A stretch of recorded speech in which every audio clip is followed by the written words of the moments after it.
ಹಿಂದಿನ ಕ್ಲಾಸಲ್ಲಿ ನಾವು ಡೈಜೆಷನ್ ಅನ್ನ ಹೇಳ್ತಾ ಇದ್ವಿ. ಸಲೈವ ಲಾಲಾರಸ ಗ್ರಂಥಿಗಳನ್ನ ಕಂಪ್ಲೀಟ್ ಮಾಡ್ತೀವಿ. ಭಾಗವನ್ನ ಹಾಗೆ ಏನ್ ಮಾಡಿರ್ತಕ್ಕಂಥ ಅನ್ನನಾಳವನ್ನ, ಅನ್ನನಾಳದ ಜೊತೆಗೆ ನಾವು ಏನನ್ನ ಪ್ರಾರಂಭ ಮಾಡಿರ್ತೇವೆ, ಸ್ಟಮಕ್ ಅನ್ನ ಪ್ರಾರಂಭ ಮಾಡಿರ್ತೇವೆ. ಸೊ ಸ್ಟಮಕ್ ಅಲ್ಲಿ ಏನೇನಾಗಿರ್ತಕ್ಕಂಥದ್ದು ಏನೇನಿದೆ ಅಂತ ಹೇಳಿದ್ರೆ, this is our stomach. Food ಬಂದು ಬಿದ್ದ ತಕ್ಷಣ ಏನಾಗುತ್ತೆ, ಹೈಡ್ರೋಕ್ಲೋರಿಕ್ ಆಸಿಡ್ ಪ್ರೊಡಕ್ಷನ್ ಆಗ್ತಕ್ಕಂಥದ್ದು. ಹೈಡ್ರೋಕ್ಲೋರಿಕ್ ಆಸಿಡ್ ಪ್ರೊಡಕ್ಷನ್ ಆಗ್ತಕ್ಕಂಥ ಏನಾಗ್ತಕ್ಕಂಥ ಡೈಜೆಷನ್. ಹೈಡ್ರೋಕ್ಲೋರಿಕ್ ಆಸಿಡ್ ಬಂದ ತಕ್ಷಣ ಡೈಜೆಷನ್ ಆಗ್ಬಿಡುತ್ತಾ ಅಂತ ಹೇಳಿದ್ರೆ, ಸೊ ಒಂದ್ಸ್ ಅಗೇನ್ ರಿಕಾಲ್ ಮಾಡ್ಕೊಳ್ಳೋಣ ಏನೇನ್ ಹೇಳಿದ್ದೆ ನಾನು ಸ್ಟಮಕ್ ಬಗ್ಗೆ, ಜಠರದ ಬಗ್ಗೆ ಅಂತ. ಜಠರ ಏನಾಗಿರ್ತಕ್ಕಂಥದ್ದು ಇದೇ ಆಕಾರದ ಒಂದು ಅಂತ. Yes ma'am. ಅದ್ರ ಜೊತೆಗೆ ಏನ್ ಹೇಳಿದ್ದೆ ಅಂತಂದ್ರೆ, ನಮ್ಮ ಜಠರದಲ್ಲಿ ಒಂದು ಗ್ರಂಥಿ ಏನಂತ ಕರ್ತೀವಿ ಅಂತಂದ್ರೆ ಗ್ಯಾಸ್ಟ್ರಿಕ್ ಗ್ರಂಥಿ ಅಂತ ಕರೀತಾರೆ. ಗ್ಯಾಸ್ಟ್ರಿಕ್ ಗ್ರಂಥಿ.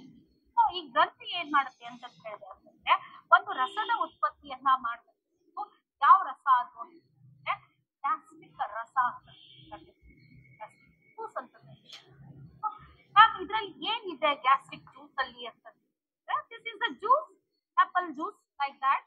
ಅಲ್ಲಿ ಏನು ಆಪಲ್ ಜ್ಯೂಸ್, ಅದ್ರ ಜೊತೆಗೆ ಮೋಸಂಬಿ ಜ್ಯೂಸ್ ಹೆಂಗಿರುತ್ತೆ, ಜ್ಯೂಸ್ ಇದೆ. ಯಾವ ಜ್ಯೂಸ್ ಇದೆ, ಗ್ಯಾಸ್ಟ್ರಿಕ್ ನಿಜವಾಗ್ಲೂ ಜ್ಯೂಸ್ ಇದೆಯಾ ಮ್ಯಾಮ್ ಅಂತ ಹೇಳಿದ್ರೆ, ನೋ. ಇದ್ರಲ್ಲಿ ಏನಿದೆ ಅಂತ ಹೇಳಿದ್ರೆ HCl ಇದೆ, ಹೈಡ್ರೋಕ್ಲೋರಿಕ್ ಆಸಿಡ್ ಇದೆ, ಅದ್ರ ಜೊತೆಗೆ ಏನಿರ್ತಕ್ಕಂಥದ್ದು ಅಂತಂದ್ರೆ ಎನ್ಸೈಮ್ಸ್ಗಳು. ಇರಲೇಬೇಕು. ನೆಶ್ಮ ಅಂತ ಶುಕ್ರ ಟೈಪ್ ಅಂತ ಹೇಳಿ ಕರೀತೀವಿ, ಗೊತ್ತದ? ಅದು ನೋಸ್ ಅಲ್ಲಿ ಬರುತ್ತಲ್ಲ ಶೀತ ಆದ ತಕ್ಷಣ, ದಟ್ ಇಸ್ ವಿಕಸ್ ಅಂತ ಕರೀತಕ್ಕಂಥ ಕಿಣ್ವಗಳಿದ್ದಾವೆ. ಅದ್ರ ಜೊತೆಗೆ ಏನಿದೆ ಅಂತಂದ್ರೆ ಹೈಡ್ರೋಕ್ಲೋರಿಕ್ ಆಮ್ಲ ಇದೆ. ಹೈಡ್ರೋ ಸೊ ನೀವು ಕೇಳ್ತಾ ಇದ್ದೆ ನಾನು, what is the pH value of hydrochloric acid ಅಂತ ಹೇಳಿದೆ ನಾನು. ಹೈಡ್ರೋಕ್ಲೋರಿಕ್ ಆಮ್ಲದ pH ಮಾನವ್ಯ ಹೇಳಿದೆ ನಾನು. ಹೇಳಿದ್ರಿ ಅಂತ ಹೇಳಿ ಅನ್ಕೊಂಡಿದ್ದೀನಿ. ಆಗಿರ್ತಕ್ಕಂಥದ್ದು ಅಂತ ಹೇಳಿದ್ರೆ 1.3 to 1.8. 1.3 ಏನ್ರಿ ಹಿಂಗ್ ಬರದ್ರ ನೋಡ್ರಿ. 1.2 1.3 ಇಂದ pH 1.8 ವರ್ಗ ಇನ್ ಬಿಟ್ವೀನ್. ಯಾಕೆ ಅಂದ್ರೆ what is pH? Negative logarithm ಅಂತ ಹೇಳಿ ಕರೀತಾರೆ. Negative log of pH minus log. Negative logarithm ಇರೋದ್ರಿಂದ ಸ್ಲೈಟ್ ವೇರಿಯೇಷನ್ಸ್ ಆಗುತ್ತೆ. ಕೆಲವೊಂದು ಎಕ್ಸಾಮ್ ಅಲ್ಲಿ 1.3 ಬರುತ್ತೆ, ಕೆಲವೊಂದು ಎಕ್ಸಾಮ್ ಅಲ್ಲಿ 1.4 ಬರುತ್ತೆ, ಎಕ್ಸಾಮ್ ಅಲ್ಲಿ 1.45 ಬರುತ್ತೆ, ಕೆಲವೊಂದು ಎಕ್ಸಾಮ್ ಅಲ್ಲಿ 1.5. ಅದಕ್ಕೆ ಎಕ್ಸಾಮ್ ಅಲ್ಲಿ 1.3 to 1.8 ರೇಂಜ್ ಅಲ್ಲಿ ಯಾವುದೇ ಬಂದ್ರು ಕರೆಕ್ಟ್, 1.3 ಬಂದ್ರು ಕರೆಕ್ಟ್, 1.8 ಕರೆಕ್ಟ್, ಇಲ್ಲಲ್ಲಿ ಯಾವುದೋ ಮೌಲ್ಯಗಳು ಬಂದ್ರು ಕರೆಕ್ಟ್. ಯಾಕೆ? ನೆಗೆಟಿವ್ ಲೊಗಾರಿದಮ್ ವ್ಯಾಲ್ಯೂಸ್ಗಳು ಚೇಂಜ್ ಆಗ್ತಾ ಹೋಗುದು. ಇಲ್ಲಿ ಏನಾಗುತ್ತೆ ಅಂತ ಹೇಳಿದ್ರೆ ದಿಸ್ ಇಸ್ pH ವ್ಯಾಲ್ಯೂ ಅಂತ ಕನ್ಸಿಡರ್ ಮಾಡ್ತೀವಿ. ಓಕೆನಾ? Yes ma'am. ಹೌದು. ಇಲ್ಲಿ ನನಗೆ ಇಂಪಾರ್ಟೆಂಟ್ ಏನ್ ಬೇಕು ಅಂತಂದ್ರೆ ಡೈಜೆಷನ್ ಆಗ್ಬೇಕು. ಹೌದು. ಯಾವ್ದ್ರಲ್ಲಿ? ಹೊಟ್ಟೆಯಲ್ಲಿ ಡೈಜೆಷನ್ ಆಗ್ಬೇಕು. ಹೊಟ್ಟೆಯಲ್ಲಿ ಡೈಜೆಷನ್ ಆಗ್ಬೇಕು ಅಂತಂದ್ರೆ ನನಗೆ ಡೈಜೆಷನ್ ಮಾಡ್ಲಿಕ್ಕೆ ಇಂಪಾರ್ಟೆಂಟ್ ಏನ್ ಬೇಕು? ಎನ್ಸೈಮ್ಸ್ಗಳು ಬೇಕು. ಹಾಗಾದ್ರೆ ನಮ್ಮ ಸ್ಟಮಕ್ಸ್ ಅಲ್ಲಿನೂ ಎನ್ಸೈಮ್ಸ್ಗಳು, ಕಿಣ್ವಗಳು ಉತ್ಪತ್ತಿ ಆಗುತ್ತಾ? ಆಗ್ಲೇಬೇಕ್ರಿ. ಯಾವ ಆಗ್ತಾ ಇದೆ ಮ್ಯಾಮ್ ಇಲ್ಲಿ ಅಂತಂತ ಹೇಳಿದ್ರೆ, ಹೌದು, ಯಾವ್ದಾಗ್ತಾ ಇದೆ ma'am? Pepsin and rennin? No, propepsin and prorennin ಅಂತಂದ ಹೇಳಿ ಕರೀತಕ್ಕಂಥದ್ದು. ಪ್ರೋಪೆಪ್ಸಿನ್, ಪೆಪ್ಸಿನ್ ರೆನಿನ್ ಬರೀರಿ, ಏನ್ ತೊಂದ್ರೆ ಇಲ್ಲ. ನೋ ಡೌಟ್, ನೋ ಡೌಟ್, ಬರೀರಿ, ತೊಂದ್ರೆ ಇಲ್ಲ. ಎಕ್ಸಾಮ್ ಪಾರ್ಟ್ ಇಂದ ಬರೆದು ಓಕೆ, ರೆನಿನ್ ಬರೆದು ಓಕೆ. ಕಲಿಸ್ತಾ ಇದ್ದೀನಿ, ನೀಟಾಗಿ ಕಲಿಸ್ಬೇಕು. ಯಾವ್ದನ್ನೇ ಕಲಿಸಿದ್ರು ನೀಟ್. ಯಾಕೆ? ನೀವು ನಾಳೆ ಟೀಚರ್ಸ್ ಆಗ್ತಕ್ಕಂಥವ್ರು ಮಕ್ಕಳಿಗೆ ಎಷ್ಟು ಕಂಟೆಂಟ್ ಅನ್ನ ಪ್ರಾಪರ್ ಆಗಿ ನೀಡ್ತೀರಿ, ಅದರಿಂದ ಮುಂಚೆ ಡಿಸೈಡ್ ಆಗುತ್ತೆ. ಯಾವಾಗ್ಲೂ ಕಂಟೆಂಟ್ ಕ್ಲಾರಿಟಿ ಕೊಡ್ಬೇಕು. ಮಕ್ಕಳು 90% ಮಾಡೋದು ಬೇಡ, ಮಕ್ಕಳು 97% ಮಾಡೋದು ಬೇಡ. ಕಂಟೆಂಟ್ ಅನ್ನ ಕ್ಲಾರಿಟಿ ಆಗಿ ಕೊಡ್ತೀನಿ. ನಮ್ಮ ಹೈಸ್ಕೂಲ್ ಮಕ್ಕಳಿಗೂ ಬರ್ತಕ್ಕಂಥ ಏನು ಅಂತ ಮಕ್ಕಳಿಗೂ ಡೈಜೆಷನ್ ಬರ್ತಕ್ಕಂಥ 8th 9th 10th ಅಲ್ಲೂ ಬರ್ತಕ್ಕಂಥ ಮಕ್ಕಳಿಗೆ ಕಂಟೆಂಟ್ ಅನ್ನ ಯಾವಾಗ್ಲೂ ಮನದಟ್ಟವಾಗಿದ್ಯಾ ಹಿಂಗೆ ಅನ್ನೋದಕ್ಕೆ ಕ್ಲಾರಿಫಿಕೇಶನ್ ಕೊಡ್ಬೇಕು ನೀವು ಟೀಚರ್ಸ್ಗಳು. ಅಂದಾಗ ಮಾತ್ರ ನಿಮ್ಮ ಟೀಚಿಂಗ್ ಮೆಥಡ್, ಟೀಚರ್ಸ್ ಆಗಿ ನೀವು ಸಕ್ಸಸ್ಫುಲ್ ಆಗ್ತೀರಿ. ಅದರ ಹಂಗೆ ಹೇಳ್ತಾರೆ ಎಲ್ಲರೂ ಹೇಳ್ರಿ. Because you all my student, ಎಲ್ಲರೂ ಏನಾಗಿರ್ತಾರೆ ನನ್ನ ವಿದ್ಯಾರ್ಥಿಗಳು. ನಾನು ಏನ್ ಮಾಡ್ತೀನಿ, ಪ್ರತಿಯೊಂದಕ್ಕೂ ಕ್ಲಾರಿಟಿ ಕೊಡ್ತೀನಿ. ಯಾಕೆ ಹಿಂಗೆ ಅನ್ನೋದನ್ನ ಹೇಳ್ತೀನಿ. ಹೇಳ್ಬೇಕು, ಹೇಳಿದಾಗ ಮಾತ್ರ ನೀವು ಟೀಚರ್ಸ್ ಆಗ್ತೀರಾ. ಹೌದು ಮ್ಯಾಮ್, ಎಕ್ಸಾಮ್ ಕ್ಲಿಯರ್ ಮಾಡಿ ಆಲ್ರೆಡಿ ಪ್ರೊಫೆಷನ್ ಅನ್ನ ಚೂಸ್ ಮಾಡ್ಕೊಂಡ್ಬಿಟ್ಟಿರಿ. ಏನ್ ಪ್ರೊಫೆಷನ್? ಒಂದು ವೃತ್ತಿಯನ್ನ ಸೆಲೆಕ್ಷನ್ ಮಾಡ್ಕೊಂಡಿದೀರಿ, ದಟ್ ಇಸ್ ಟೀಚರ್ಸ್ ಅಂತ ಹೇಳಿ ಕರೀತಕ್ಕಂಥದ್ದು. ಶಿಕ್ಷಕ ವೃತ್ತಿಯನ್ನ ಆಯ್ಕೆ ಮಾಡ್ಕೊಂಡ್ ಬಿಟ್ಟಿದೀರಾ ಅಂತಂದ್ ಹೇಳಂದ್ರೆ ನಿಮ್ಮ ಕೆಲಸ ಏನು ಅಂತಂದ್ ಹೇಳಂದ್ರೆ ಪಾಠ ಮಾಡ್ತಕ್ಕಂಥದ್ದು, ಬೋಧನೆ ಮಾಡ್ತಕ್ಕಂಥದ್ದು, ತಿಳಿಸ್ಕೊಡ್ತಕ್ಕಂಥದ್ದು, ನೈತಿಕ ಮಟ್ಟವನ್ನ ಹೇಳ್ಕೊಡ್ತಕ್ಕಂಥದ್ದು, ವ್ಯಾಲ್ಯೂಸ್ ಗಳನ್ನ ಕಲಿಸ್ಕೊಡ್ತಕ್ಕಂಥದ್ದು ಕರ್ತವ್ಯ. ಮ್ಯಾಮ್ ಈಗ ಯಾರು ಕೇಳಲಿಕ್ಕೆ ಯಾರಿಲ್ಲ ಅಂದ್ರೆ ಇಷ್ಟ ಪಾಠನಾರು ಕೇಳ್ತಾರಂದ್ರು. ಪಾಠ ಹೇಳ್ತಿರ್ಬೇಕಾದ್ರೆ ಪ್ರತಿಯೊಂದನ್ನು ಮನ ಮುಟ್ಟುವ ಹಾಗೆ ಇದ್ಯಾಕ್ ಹಿಂಗೆ ಒಂದೇ ಪಾಠ ಮಾಡ್ರಿಪ್ಪ, ಕರೆಕ್ಟ್ ಆಗಿ ಹೇಳ್ಕೊಡ್ರಿ ಮಕ್ಕಳಿಗೆ, ಹಿಂಗೆ ಅಂತಂದ್ ಹೇಳಿ ಹೇಳ್ಕೊಡ್ರಿ ಬರ್ರಿ ಅಂತ. ಹೌದಾ? 10 ಪಾಠ ಮುಗಿಸೋದ್ ಬ್ಯಾಡ್ರಿ, ನನಗೆ 10 ಪಾಠ ಬೇಸಿಕ್ಸ್ ಅನ್ನ ಹೇಳ್ಕೊಡೋಣ ನಾವು ಮಕ್ಕಳಿಗೆ.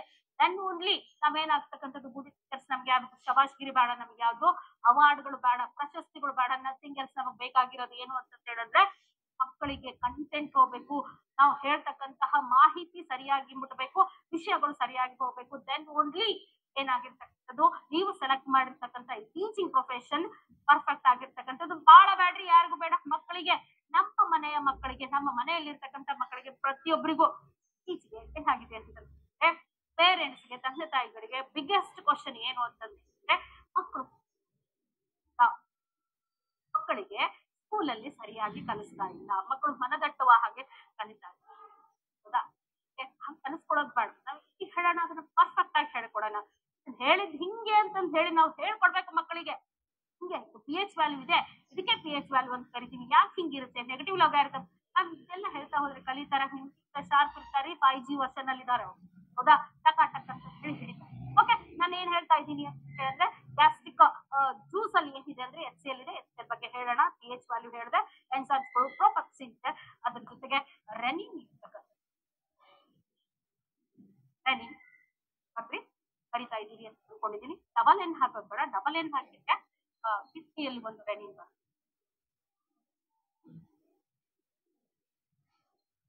ಕಿಡ್ನಿಯಲ್ಲಿ ಒಂದು ರೆನಿನ್ ಬರುತ್ತೆ, ಡಬಲ್ ಎನ್ ಬೇಡ. ಸೊ ನಮ್ಮ ಜಠರದಲ್ಲಿ ಏನಾಗಿರ್ತಕ್ಕಂಥದ್ದು ಅಂದ್ರೆ 2 ಕಿಣ್ವಗಳೇ ಇರ್ತಕ್ಕಂಥದ್ದು. ಪ್ರೋಪೆಪ್ಸಿನ್ ಇದೆ, ಪ್ರೋಪೆಪ್ಸಿನ್. ಪ್ರೋ ಅಂತಂದ್ರೆ ಕುಲ. ಕಬಡ್ಡಿ ಗೇಮ್ ನೋಡ್ತೀರಿ ಎಲ್ಲರೂ? ಎಸ್ ಮ್ಯಾಮ್, ಇತ್ತೀಚೆಗೆ ಅದು ಒಂದು ಟ್ರೆಂಡ್, ಕ್ರಿಕೆಟ್ ನೆಕ್ಸ್ಟ್ ಟ್ರೆಂಡ್ ಅಲ್ಲಿ ಇರ್ತಕ್ಕಂಥದ್ದು ಕಬಡ್ಡಿ. ಅದಕ್ಕೆ ಏನ್ ಹೆಸರು ಕೊಡ್ತಾರೆ? ಪ್ರೋ ಕಬಡ್ಡಿ ಅಂತಂದ್ರೆ ಹೆಸರು ಕೊಡ್ತಾರೆ. ಪ್ರೋ ಅಂತಂದ್ರೆ ಕುಲ ಅಂತಂದ್ರೆ ಪ್ರಾರಂಭಿಕ ಅಂತಂದ್ರೆ ಕರೀತಕ್ಕಂಥ, ಕುಲ ಹಂತದಲ್ಲಿ ಇರುತ್ತೆ. ಪ್ರೋ ಪ್ರಾಚೀನ ಅಂತ ಹೇಳಿ ಕರೀತಕ್ಕಂಥ, ಅಂದ್ರೆ ಪ್ರಾಚೀನ ಆಗ್ತಕ್ಕಂಥದ್ದು. ಹೌದಾ? ಸೊ ನಾನು ಇಲ್ಲಿ ಪೆಪ್ಸಿನ್ ಅಂತ ಹೇಳಿ ಬರ್ದಿಲ್ಲ, ಪ್ರೋ ಪೆಪ್ಸಿನ್ ಅಂತ ಬರ್ದಿದ್ದೀನಿ, ರೆನಿನ್ ಅಂತ ಹೇಳಿ ಬರ್ದಿದ್ದೀನಿ. ಹೌದಾ? ಸ್ಟಮಕಲ್ಲಿ ಏನ್ ಡೈಜೆಷನ್ ಆಗುತ್ತೆ ಅಂದ್ರೆ ಲಾಸ್ಟ್ಗೆ ಎಂಡಿಗೆ ಹೇಳ್ತಾ ಹೋಗ್ತಾ ಇದ್ದೀನಿ. ಜಸ್ಟ್ ನಾನು ಇಂಟ್ರೊಡಕ್ಷನ್ ಕೊಡ್ತಾ ಇದ್ದೀನಿ. ಇಸೋಫಿಗಸ್ ಅಲ್ಲಿ ಸ್ಟಮಕ್ ಅಲ್ಲಿ ಏನಾಗ್ತಾ ಇದೆ, ಸ್ಟಮಕ್ ಜೆ ಶೇಪ್ಡ್ ಬ್ಯಾಗ್ ಆಗಿರ್ತಕ್ಕಂಥದ್ದು, ಜೆ ಆಕಾರದ ಚೀಲ. ಅಲ್ಲಿ ಗ್ಯಾಸ್ಟ್ರಿಕ್ ಗ್ರಂಥಿಗಳು ಇರ್ತಕ್ಕಂಥದ್ದು. ಆ ಗ್ಯಾಸ್ಟ್ರಿಕ್ ಗ್ರಂಥಿ ಏನ್ ಮಾಡುತ್ತೆ, ಗ್ಯಾಸ್ಟ್ರಿಕ್ ರಸದ ಸೇವನೆಯನ್ನ ಮಾಡ್ತಕ್ಕಂಥದ್ದು. ಗ್ಯಾಸ್ಟ್ರಿಕ್ ರಸದಲ್ಲಿ ಏನಿರ್ತಕ್ಕಂಥದ್ದು ಅಂದ್ರೆ ಹೈಡ್ರೋಕ್ಲೋರಿಕ್ ಆಮ್ಲದ ಜೊತೆಗೆ ಕಿಣ್ವಗಳ ಜೊತೆಗೆ ಮಿಕಸ್ ಇರ್ತಕ್ಕಂಥದ್ದು. ಯಾವ ಕಿಣ್ವಗಳಿದಾವೆ ನಮ್ಮ ಹೊಟ್ಟೆಯಲ್ಲಿ ಅಥವಾ ಗ್ಯಾಸ್ಟ್ರಿಕ್ ಜ್ಯೂಸ್ ಅಲ್ಲಿ ಅಥವಾ ಗ್ಯಾಸ್ಟ್ರಿಕ್ ಗ್ಲ್ಯಾಂಡ್ ಅಲ್ಲಿ ಅಂತ ಹೇಳಿದ್ರೆ ಪ್ರೋಪೆಪ್ಸಿನ್ ಮತ್ತೆ ಏನಾಗಿರ್ತಕ್ಕಂಥದ್ದು ರೆನಿನ್ ಅಂತ ಹೇಳಿ ಕರೀತಾರೆ. ನೆಕ್ಸ್ಟ್ ಪಾರ್ಟಿಗೆ ಹೋಗೋಣ. ಆಹಾರ ಇಲ್ಲಿಂದ ಎಲ್ಲಿಂದ, ಜಠರದಿಂದ ಎಲ್ಲಿಗೆ ಎಂಟರ್ ಆಗುತ್ತೆ ಅಂತಂದ್ರೆ ಎಸ್ ಮ್ಯಾಮ್, ಸ್ಮಾಲ್ ಇಂಟೆಸ್ಟೈನ್ ಬರ್ತಕ್ಕಂಥದ್ದು. ಆಹಾರ ಏನ್ ಮಾಡ್ತಾ ಇದೆ, ಸೊ ಆಹಾರ ಏನ್ ಆಗ್ತಾ ಇದೆ ಅಂತಂದ್ರೆ ಜಠರ, ನಮ್ಮ ಜಠರದಿಂದ ಎಲ್ಲಿ ಬರ್ತಾ ಇದೆ ಅಂತಂದ್ರೆ ಸಣ್ಣ ಕರಳನ್ನ ಆಹಾರ ಎಲ್ಲಿಗೆ ಬಂತು ಅಂತ ಹೇಳಿದ್ರೆ ಸ್ಮಾಲ್ ಇಂಟೆಸ್ಟೈನ್, ಸಣ್ಣ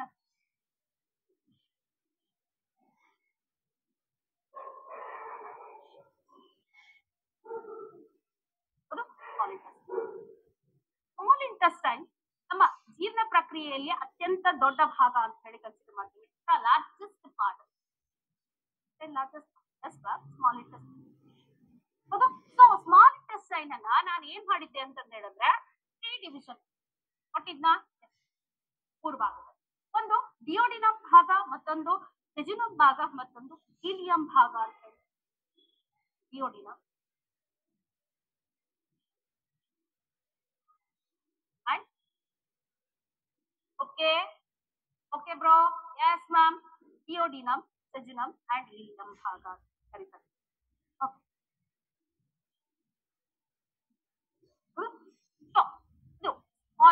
ಇಂಟೆಸ್ಟೈನ್ ಸಣ್ಣ ಕರಳು ಅಂತ ಕಲರ್ ಏನ್ ಕಾಣಿಸ್ತಾ ಇದೆ ಅಲ್ಲ ನಿಮ್ಗೆ ದಿಸ್ ಪೋರ್ಷನ್ ಇಲ್ಲಿಂದ ಒಂದು ಹಸಿರಿನ ಆಕಾರ ಹಸಿರು ಬಣ್ಣ ಕಾಣಿಸ್ತಾ ಇದೆಯಲ್ಲ ಬಟ್ ಇಲ್ಲಿ ಹಸಿರು ಬಣ್ಣ ಇದೆ ಅಂದ್ರೆ ಇಲ್ಲ ಎಲ್ಲ ಒಂದೇ ಕಲರ್ ಅಲ್ಲಿ ಇರ್ತಕ್ಕಂಥದ್ದು ಸೊ ನಾವು ಇಲ್ಲಿ ಕಲರ್ ನೋಡಿದ್ರೆ ಗೊತ್ತಾಗ್ಲಿ ಅಂತ ಹೇಳಿ ಮಾಡಿರ್ತಕ್ಕಂಥ ಡಿಯೋಡಿನಮ್ ಪೋರ್ಷನ್ ಈ ಜಠರದಿಂದ ಹೌದಾ ಇಲ್ಲಿ ಕೆಳಗಡೆ ಏನು ನೀಲಿ ಬಣ್ಣ ಕಾಣಿಸ್ತಾ ಇದೆಯಲ್ಲ ಅದು ಜೆಜನಮ್ ಪೋರ್ಷನ್ ಲಾಸ್ಟ್ ಏನ್ ಕಾಣಿಸ್ತಾ ಇದೆ ಅಲ್ಲ ಇದೇನಾಗಿರ್ತಕ್ಕಂಥದ್ದು ಇಲಿಯಂ ಪೋರ್ಷನ್ ಅಂತ ಕರೀತಕ್ಕಂಥದ್ದು ಏನೇನಾಗ್ತಾ ಇದೆ ಡಿಯೋಡಿನಮ್ ಭಾಗದಲ್ಲಿ ಡೈಜೆಷನ್ ಕಂಪ್ಲೀಟ್ ಎಕ್ಸಾಮ್ ಅಲ್ಲಿ ಜೀರ್ಣ ಪ್ರಕ್ರಿಯೆ ಯಾವ ಭಾಗದಲ್ಲಿ ಸಂಪೂರ್ಣಗೊಳ್ಳುವುದು ಜೀರ್ಣ ಪ್ರಕ್ರಿಯೆ ಯಾವ ಭಾಗದಲ್ಲಿ ಸಂಪೂರ್ಣಗೊಳ್ತಕ್ಕಂಥದ್ದು ಕಂಠ ಕರಳಿನ ಡಿಯೋಡಿನಮ್ ಭಾಗದಲ್ಲಿ ಡೈಜೆಷನ್ ಕಂಪ್ಲೀಟ್ಸ್ ಹಿಯರ್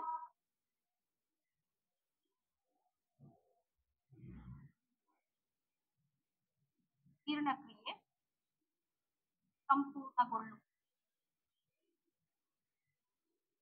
ಜೀರ್ಣಕ್ರಿಯೆ ಏನಾಗುತ್ತೆ ಅಂತ ಹೇಳಿದ್ರೆ ಕಂಪ್ಲೀಟ್ ಓಕೆ ಅದು ಡಿಯೋಡಿನಮ್ ಭಾಗದಲ್ಲಿ ತಮ್ಮಲ್ಲಿ ಕೇಳಿದ್ರೆ ಜೀರ್ಣಕ್ರಿಯೆ ಎಲ್ಲಿ ಪೂರ್ಣಗೊಳ್ಳುವುದು ಸಣ್ಣ ಕರಳು ಅಂತ ಎಲ್ಲರಿಗೂ ಗೊತ್ತಿದೆ ಸಣ್ಣ ಕರಳಿನ ಯಾವ ಭಾಗದಲ್ಲಿ ಸಣ್ಣ ಕರಳಿನ ಡಿಯೋಡಿನಮ್ ಭಾಗದಲ್ಲಿ ಪ್ರಕ್ರಿಯೆ ಪೂರ್ಣಗೊಳ್ತಕ್ಕಂಥದ್ದು ನೆಕ್ಸ್ಟ್ ಒನ್ ಏನು ಫೋಲ್ಡಿಂಗ್ಸ್ ಗಳು ಪ್ರಾರಂಭ ಆಗ್ತಾವಲ್ಲ ಹೌದು ಮಡಿಕೆಗಳು ಅಂತ ಹೇಳಿ ಕರೀತೀವಲ್ಲ ದಿಸ್ ಇಸ್ ಮಡಿಕೆಗಳು ಏನ್ ಮಡಿಕೆಗಳಿದಾವಲ್ಲ ಈ ಪೋರ್ಷನ್ ಜೆಜುನಮ್ ಪೋರ್ಷನ್ ಅಂತ ಹೇಳಿ ಕರೀತಕ್ಕಂಥದ್ದು ಈ ಜೆಜುನಮ್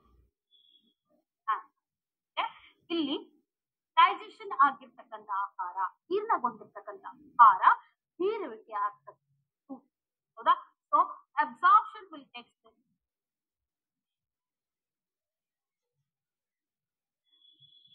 ಜೀರ್ಣಗೊಂಡ ಆಹಾರವು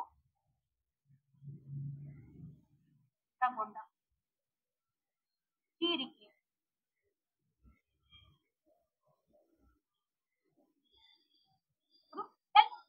ಹೀರಿಕೆ ಜೆಜುನಮ್ ಪೋರ್ಷನ್ ಎಲ್ಲಿದೆ ಸಣ್ಣ ಕರಳಿನಲ್ಲಿ ಇರ್ತಕ್ಕಂಥದ್ದು ಹೌದಾ ಸೊ ಏನಾಗ್ತಕ್ಕಂಥದ್ದು ಹೆಂಗೆ ಆಗುತ್ತೆ ಮ್ಯಾಮ್ ಆಹಾರದ ಹೀರಿಕೆ ಆಗ್ತದೆ ಇಲಿಯಂ ಪೋರ್ಷನ್ ಅಲ್ಲಿ ಏನಾಗುತ್ತೆ ಇಲ್ಲೂ ಆಹಾರದ ಹೀರಿಕೆ ಆಗುತ್ತೆ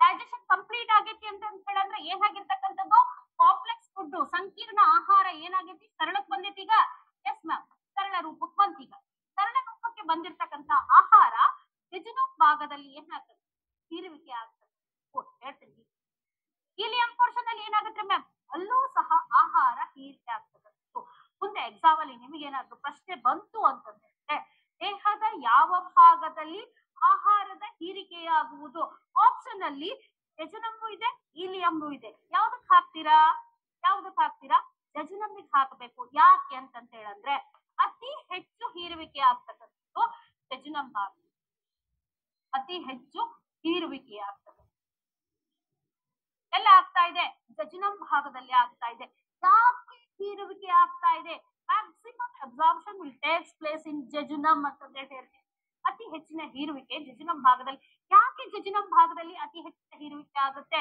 ಯಾಕೆ ಅಂತಂದ್ರೆ ಅಲ್ಲಿ ಅತಿ ಹೆಚ್ಚು ವಿಲ್ಲೈಗಳು ಕಂಡು ಬರ್ತವೆ ಮ್ಯಾಕ್ಸಿಮಮ್ ಯಾಕೆ ಇಲ್ಲಿ ಅಬ್ಸಾರ್ಪ್ಷನ್ ಆಗ್ತಾ ಇದೆ ಅತಿ ಹೆಚ್ಚು ಹೀರಿಕೆ ಆಗ್ತಾ ಇದೆ ಬಿಕಾಸ್ ಅತಿ ಹೆಚ್ಚು ವಿಲ್ಲೈಗಳು ಕಂಡು ಬರುವವು ದೀಸ್ ಆರ್ ವಿಲ್ಲೈ ಕಂಡು ಬರ್ತವೆ ಇಲಿಯಂ ಪೋರ್ಷನ್ ಅಲ್ಲಿ ಅಷ್ಟಿಲ್ರಿ ಅಲ್ಲೂ ಆಹಾರ ಹೀರಿಕೆ ಆಗುತ್ತೆ ನೋ ಡೌಟ್ ಅಲ್ಲಿನೂ ಆಹಾರ ಪದಾರ್ಥದ ಹೀರಿಕೆ ಸರಳ ಆಹಾರ ಪದಾರ್ಥ ಹೀರಿಕೆ ಆಗ್ತಾ ಇದೆ ಆದ್ರೆ ಜೆಜುನಮ್ ಭಾಗದಲ್ಲಿ ಎಷ್ಟು ಆಹಾರ ಹೀರಿಕೆ ಆಗ್ತಾ ಇದೆ ಅಷ್ಟು ಇಲಿಯಂ ಭಾಗದಲ್ಲಿ ಆಗುದಿಲ್ಲ ಯಾಕೆ ಇಲ್ಲಿ ಹೆಚ್ಚಾಗುತ್ತೆ ಅಂದ್ರೆ ಇಲ್ಲಿ ವಿಲೈಗಳ ಸಂಖ್ಯೆ ಹೆಚ್ಚಿರ್ತಕ್ಕಂಥದ್ದು ನಾನು ವಿಲೈಗಳಂತೆ ಏನು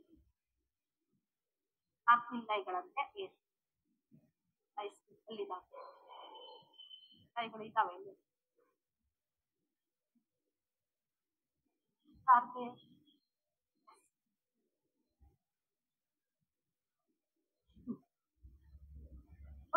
ಏನ್ ಕಾಣಿಸ್ತಾ ಇದಾವೆಲ್ಲ ಈ ಪೋರ್ಷನ್ ಅಲ್ಲಿ ಆಹಾರ ಫುಡ್ ಬಂದು ಏನು ಸರಳ ರೂಪಕ್ಕೆ ಬಂದಿರುತ್ತಲ್ಲ ಆಲ್ ದೀಸ್ ಏನಾಗ್ತಕ್ಕಂಥದ್ದು ಫುಡ್ ಇಲ್ಲಿ ಬರುತ್ತೆ ಆಹಾರ ಸರಳ ಪದಾರ್ಥಕ್ಕೆ ಬಂದಿದೆ ಡಿಯೋಡಿನಮ್ ಭಾಗದಲ್ಲಿ ಆಹಾರ ಸರಳ ಪದಾರ್ಥಕ್ಕೆ ಬಂದಿದೆ ಅದನ್ನ ಬಂದು ಇಟ್ಕೊಳ್ಳುತ್ತೆ ಅದು ಇಲ್ಲಿ ಎಲ್ಲಿ ಇದು ಈ ಪೋರ್ಷನ್ ಎಲ್ಲಿ ಕಾಣ್ತಾ ಇದೆ ಅಂತಂದ್ರೆ ಜೆಜಿನಮ್ ಭಾಗದಲ್ಲಿ ಫೋಲ್ಡಿಂಗ್ಸ್ ಕಂಡು ಬಂದ್ವಾ ನಿಮ್ಗೆ ಅಲ್ಲಿ ಅದೇ ಫೋಲ್ಡಿಂಗ್ಸ್ ಅನ್ನ ಬಿಚ್ಚಿಟ್ಟಿದ್ದೀನಿ ಅದು ಹಿಂಗೆ ಕಾಣಿಸ್ತಾ ಐತೆ ನಿಮ್ಗೆ ಹಿಂಗೆ ಕಾಣಿಸ್ತಾ ಐತಾ ಅದನ್ನೇ ಬಿಚ್ಚಿದೀನ್ರಿ ಅಲ್ಲಿ ಎಡ್ಜಿಗೆ ಏನ್ ಕಂಡು ಬರ್ತಾ ಇದಾವೆ ಅಂತಂದ್ರೆ ಕೈಗಳು ಕಂಡು ಬರ್ತಕ್ಕಂಥ ಮೈಕ್ರೋವಿಲ್ಲಿಗಳು ಏನ್ ಮಾಡ್ತವೆ ಅಂದ್ರೆ ಫುಡ್ ಅನ್ನ ಹೀರ್ಕೊಂಡು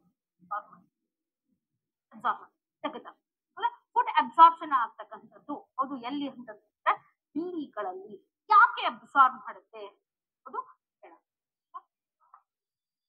ವಾಟ್ ಆರ್ ಬಿಲ್ಲೀಸ್ ಬಿಲ್ಲಿಗಳು ಅಂದ್ರೆ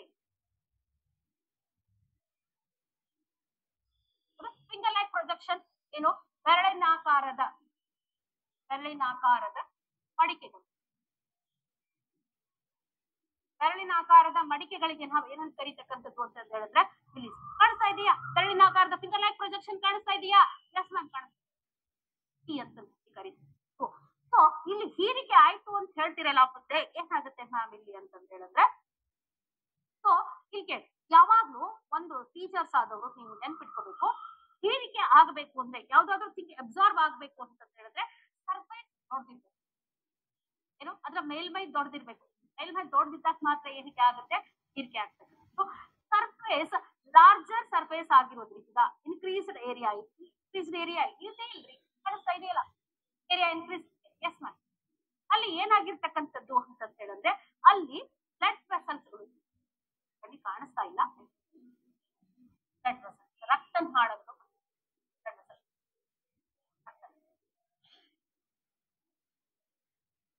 ಈ ರಕ್ತನಾಳಗಳು ಏನ್ ಮಾಡುತ್ತೆ ಅಂತಂದ್ರೆ ಬಿಲ್ಲಿಯಲ್ಲಿ ಇರ್ತಕ್ಕಂತಹ ಹೀರಿಕೆ ಆಗಿರ್ತಕ್ಕಂಥ ಆಹಾರ ಪದಾರ್ಥವನ್ನ ದೇಹದ ಎಲ್ಲಾ ಭಾಗಗಳಿಗೂ ಏನ್ ಮಾಡ್ತವೆ ಅಂತಂದ್ರೆ ಒಯ್ದು ಆಹಾರ ಹೀರಿಕೆ ಆಯ್ತ್ರಿ ಕೈಗಳಲ್ಲಿ ಆಹಾರ ಹೀರಿಕೆ ಆಯ್ತಾ ಇಲ್ಲಿ ಏನಿದಾವೆ ಅಂತಂತ ಹೇಳಿದ್ರೆ ರಕ್ತನಾಳಗಳು ಬ್ಲಡ್ ವೆಸಲ್ಸ್ ಹೀರಿಕೆ ಆಗಿರ್ತದೆ ಆಹಾರವನ್ನ ದೇಹದ ಎಲ್ಲಾ ಅಂಗಗಳು ಅಂತಂತ ಹೇಳಿದ್ರೆ ನನ್ನ ಕಿಡ್ನಿಗೂ ಬೇಕು ಆಹಾರ ಬೇಕಾ ಕಿಡ್ನಿಗೆ ಕೆಲಸ ಮಾಡ್ಬೇಕು ಅಂತ ಹೇಳಿದ್ರೆ ಕಿಡ್ನಿ ಬೇಕು ಅದ್ರ ಜೊತೆಗೆ ಲಿವರ್ಗೂ ಏನ್ ಬೇಕು ಫುಡ್ ಬೇಕು ಆಹಾರ ಬೇಕು ಎಲ್ಲಿಂದ ಹೋಗ್ತಾ ಇದೆ ಇಲ್ಲಿಗಳು ಏನ್ ಮಾಡಿದಾವೆ ಆಹಾರದ ಹೀರಿಕೆಯನ್ನ ಮಾಡಿರ್ತವೆ ಆಹಾರದ ಹೀರಿಕೆ ಅಂದ್ರೆ ಏನು ಎನರ್ಜಿ ಶಕ್ತಿಯನ್ನ ಹೀರ್ಕೊಂಡಿದಾವೆ ಈ ಶಕ್ತಿ ಏನಾಗುತ್ತೆ ಅಂದ್ರೆ ದೇಹದ ಎಲ್ಲಗಳಿಗೂ ಹೋಗುತ್ತೆ ರಕ್ತನಾಳದ ಇಲ್ಲಿ ಎಲ್ಲಿ ಸ್ಮಾಲ್ ಇಂಟೆಸ್ಟೈನ್ ಅನ್ನ ಹೇಳ್ತಾ ಇದ್ದೀವಿ ಸ್ಮಾಲ್ ಇಂಟೆಸ್ಟೈನ್ ಏನ್ ಮಾಡುತ್ತೆ ಫುಡ್ ಅಬ್ಸಾರ್ಪ್ಷನ್ ಆಹಾರದ ಯಾಕೆ ಅಬ್ಸಾರ್ಪ್ಷನ್ ಆಗಿರ್ಬೇಕು ಅಂತಂದ್ರೆ ಸರ್ಫೇಸ್ ದೊಡ್ಡದಿರ್ಬೇಕು ಸರ್ಫೇಸ್ ದೊಡ್ಡದಿದೆ ಅಂತಂದ್ರೆ like this surface are more ಏನಾಗಿರ್ಬೇಕು ಬ್ಲಡ್ ವೆಸಲ್ಸ್ ಆರ್ ದೇರ್ ಈ ಬ್ಲಡ್ ವೆಸಲ್ಸ್ ಹೀರಿರ್ತಕ್ಕಂಥ ಆಹಾರವನ್ನ ಎಲ್ಲ ಬೇರೆ ಬೇರೆ ಆಗುತ್ತೆ ಅದು ಹೆಂಗ್ ಮುಟ್ಟಿಸ್ತಾ ಇದೆ ಮುಂದಿನ ಮೆಕ್ಯಾನಿಸಮ್ ಅಲ್ಲಿ ಅದು ಸೊ ಇಲ್ಲಿ ಒಂದ್ ಥಿಂಗ್ ನೆನ್ಪಿಟ್ಕೊಡ್ರಿ ಸ್ಮಾಲ್ ಇಂಟೆಸ್ಟೈನ್ ಅನ್ನ ಹೇಳ್ತಾ ಇದ್ವಿ ಸಣ್ಣ ಕರಳು ಹೇಳ್ತಾ ಇದ್ದ ಸಣ್ಣ ಕರಳು ಅದು ಇಲ್ಲಿ ಸಣ್ಣ ಕರಳಿನಲ್ಲಿ ಏನಾಗಿದೆ ಮತ್ತೊಂದು ಗ್ರಂಥಿ ಕಂಡು ಬರ್ತಕ್ಕಂಥ ಇಂಟೆಸ್ಟೈನಲ್ ಗ್ಲ್ಯಾಂಡ್ ಅಲ್ಲಿ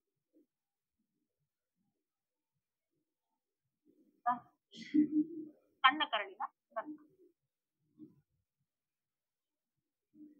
ಕರಳಿನ ಗ್ರಂಥಿ ಅಂತ ಓಕೆ ಸಣ್ಣ ಕರಳು ಬರಿಬೇಕಂತ ಏನಿಲ್ಲ ಕರಳಿನ ಗ್ರಂಥಿ ಅಂತ ಓಕೆ ದೊಡ್ಡದಿದೆ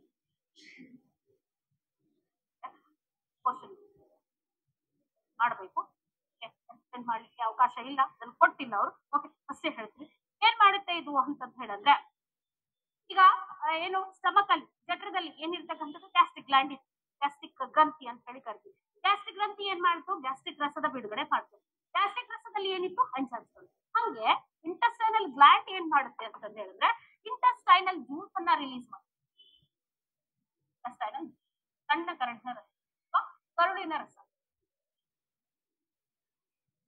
ಕರುಳಿನ ಏನಿದೆ ನಾವ್ ಇದ್ರಲ್ಲಿ ಅಂತಂತ ಹೇಳಿದ್ರೆ ಇದ್ರೊಳಗೆ ರಸದೊಳಗೆ ಯಾವಾಗ್ಲೂ ಯೂಸಲ್ ಏನಿರ್ತಾವ ಎಂಜೈಮ್ಸ್ ಏನ್ ಮಾಡ್ತಾವ ಇವು ಅಂತಂದ ಹೇಳಿದ್ರೆ ಹೀಟ್ ಡೈಜೆಷನ್ ಕಂಪ್ಲೀಟ್ ಹೇಳ್ತೀನಿ ಈಗ ಸದ್ಯ ನೆನ್ಪಿಟ್ಕೋರಿ ಮ್ಯಾಮ್ ಏನ್ ಹೇಳಿದ್ಲು ಅಂತಂದ್ ಹೇಳಿದ್ರೆ ನಮ್ಮ ಸಣ್ಣ ಕರಳಿನಾಗ ಏನ್ ಅದಾವ ಅಂದ್ರೆ ಸಣ್ಣ ಕರಳಿನ ಗ್ರಂಥಿಗಳದಾವ. ಸಣ್ಣ ಕರಳಿನ ಗ್ರಂಥಿ ಒಳಗೆ ಏನ್ ಬಿಡುಗಡೆ ಆಗ್ತಾ ಇದೆ? ಸಣ್ಣ ಕರಳಿನ ರಸ ಬಿಡುಗಡೆ ಆಗ್ತಾ ಇದೆ. ಆ ರಸದಲ್ಲಿ ಏನ್ ಇರ್ತಕ್ಕಂಥದ್ದು ಅಂದ್ರೆ ಕಿಣ್ವಗಳು ಇರ್ತಕ್ಕಂಥದ್ದು. ಆ ಕಿಣ್ವ ಏನ್ ಮಾಡುತ್ತೆ ಅಂತಂದ್ರೆ ಫೈನಲ್ ಡೈಜೆಷನ್ ಪೂರ್ಣವಾಗಿ ಡೈಜೆಷನ್. ಏನು ಪೂರ್ಣ ಡೈಜೆಷನ್ ಅಂದ್ರೆ ವೆರಿ ಫ್ಯೂ ಮಿನಿಟ್ಸ್ ಪೂರ್ಣ ಡೈಜೆಷನ್, ಕಂಪ್ಲೀಟ್ ಡೈಜೆಷನ್. ಹೌದಾ? ಈಗ ಏನ್ ಮಾಡಿದ್ವಿ? Small intestine ಬಂದ್ವಾ? ಸ್ಟಮಕ್ ಇಂದ ಎಲ್ಲಿ ಬಂದ್ವಿ? ಸ್ಮಾಲ್ ಇಂಟೆಸ್ಟೈನ್ ಸಣ್ಣ ಕರಳಿನಲ್ಲಿ ಮೊದಲೇ ಭಾಗ ಯಾವ್ದಾಗಿತ್ತು? ಡಿಯೋಡಿನಮ್ ಆಗಿತ್ತು. ಡಿಯೋಡಿನಮ್ನಾಗ ಏನಾಯ್ತು? ಸಂಪೂರ್ಣ ಜೀರ್ಣ ಪ್ರಕ್ರಿಯೆ ನಡೀತು. ನಂತರ ಆ ಜೀರ್ಣ ಪ್ರಕ್ರಿಯೆ ಸರಳಗೊಂಡಂತ ಆಹಾರ ಎಲ್ಲಿ ಬಂತು? ಜಜನಂ ಭಾಗಕ್ಕೆ ಬಂತು. ಆ ಜಜನಂ ಭಾಗದಲ್ಲಿ ಏನಿದ್ವು? ವಿಲ್ಲಿಗಳಿದ್ವು. ಆ ವಿಲ್ಲಿಗಳು ಏನ್ ಮಾಡಿದ್ವು? ಆಹಾರದ ಹೀರಿಕೆಯನ್ನ ಮಾಡಿದ್ವು. ಹೀರಿದಂತ ಆಹಾರ ಏನಾಯ್ತು? ರಕ್ತನಾಳಗಳ ಮುಖಾಂತರ ದೇಹದ ಬೇರೆ ಬೇರೆ ಅಂಗಗಳಿಗೆ ಶಕ್ತಿಯನ್ನು ಒದಗಿಸಿತು. ಹೌದಾ? ಅದ್ರ ಜೊತೆಗೆ ಮತ್ತೊಂದು ಏನ್ ಬರ್ಸಿದೆ ಅಂತ ಹೇಳಿದ್ರೆ ಸಣ್ಣ ಕರಳಿನಲ್ಲಿ ಅಥವಾ ಕರಳಿನ ಭಾಗದಲ್ಲಿ ಒಂದು ಕರಳಿನ ಗ್ರಂಥಿ ಇಂಟೆಸ್ಟೈನಲ್ ಗ್ಲ್ಯಾಂಡ್ ಇರ್ತಕ್ಕಂಥದ್ದು. ಆ ಗ್ಲ್ಯಾಂಡ್ ಏನ್ ಮಾಡುತ್ತೆ ಅಂತಂದ್ರೆ ಸಣ್ಣ ಕರಳಿನ ರಸದ ಉತ್ಪತ್ತಿಯನ್ನ ಮಾಡ್ತಕ್ಕಂಥದ್ದು.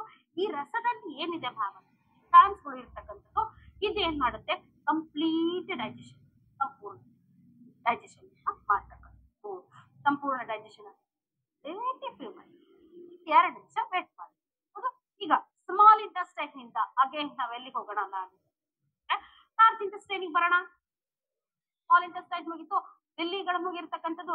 ಈಗ ಎಲ್ಲಿಗೆ ಬರೋಣ ಅಂದ್ರೆ ಲಾರ್ಜ್ ಇಂಟೆಸ್ಟೈನ್, ದೊಡ್ಡ ಕರಳು ಅಂತ ಹೇಳಿ ಕರೀತಾರೆ. ಯಾಕೆ ದೊಡ್ಡ ಕರಳು ಅಂತ ಕರಿತೀವಿ? ಇದ್ರದ್ದು ಡಯಾಮೀಟರ್ ದೊಡ್ಡದು. ಅದು ಇದಕ್ಕೆ ಡಯಾಮೀಟರ್ ಅಂತ ಹೇಳಿ ಕರಿತೀವಿ. ಗೊತ್ತದಲ್ಲ? ಇದ್ರದ್ದು ತ್ರಿಜ್ಯ ದೊಡ್ಡದಿರ್ತದೆ, ದೊಡ್ಡ ಕರಳು ಅಂತ ಹೇಳಿ. ಲೆಂತ್ ಅಲ್ಲಿ ಕಡಿಮೆ ಇದೆ, ಕಡಿಮೆ ಇದೆ, ಬಟ್ ಇದ್ರ ಡಯಾಮೀಟರ್ ದೊಡ್ಡದು, ದೊಡ್ಡ ಕರಳು ಅಂತ ಹೇಳಿ ಕರೀತಕ್ಕಂಥದ್ದು ಲಾರ್ಜ್ ಇಂಟೆಸ್ಟೈನ್.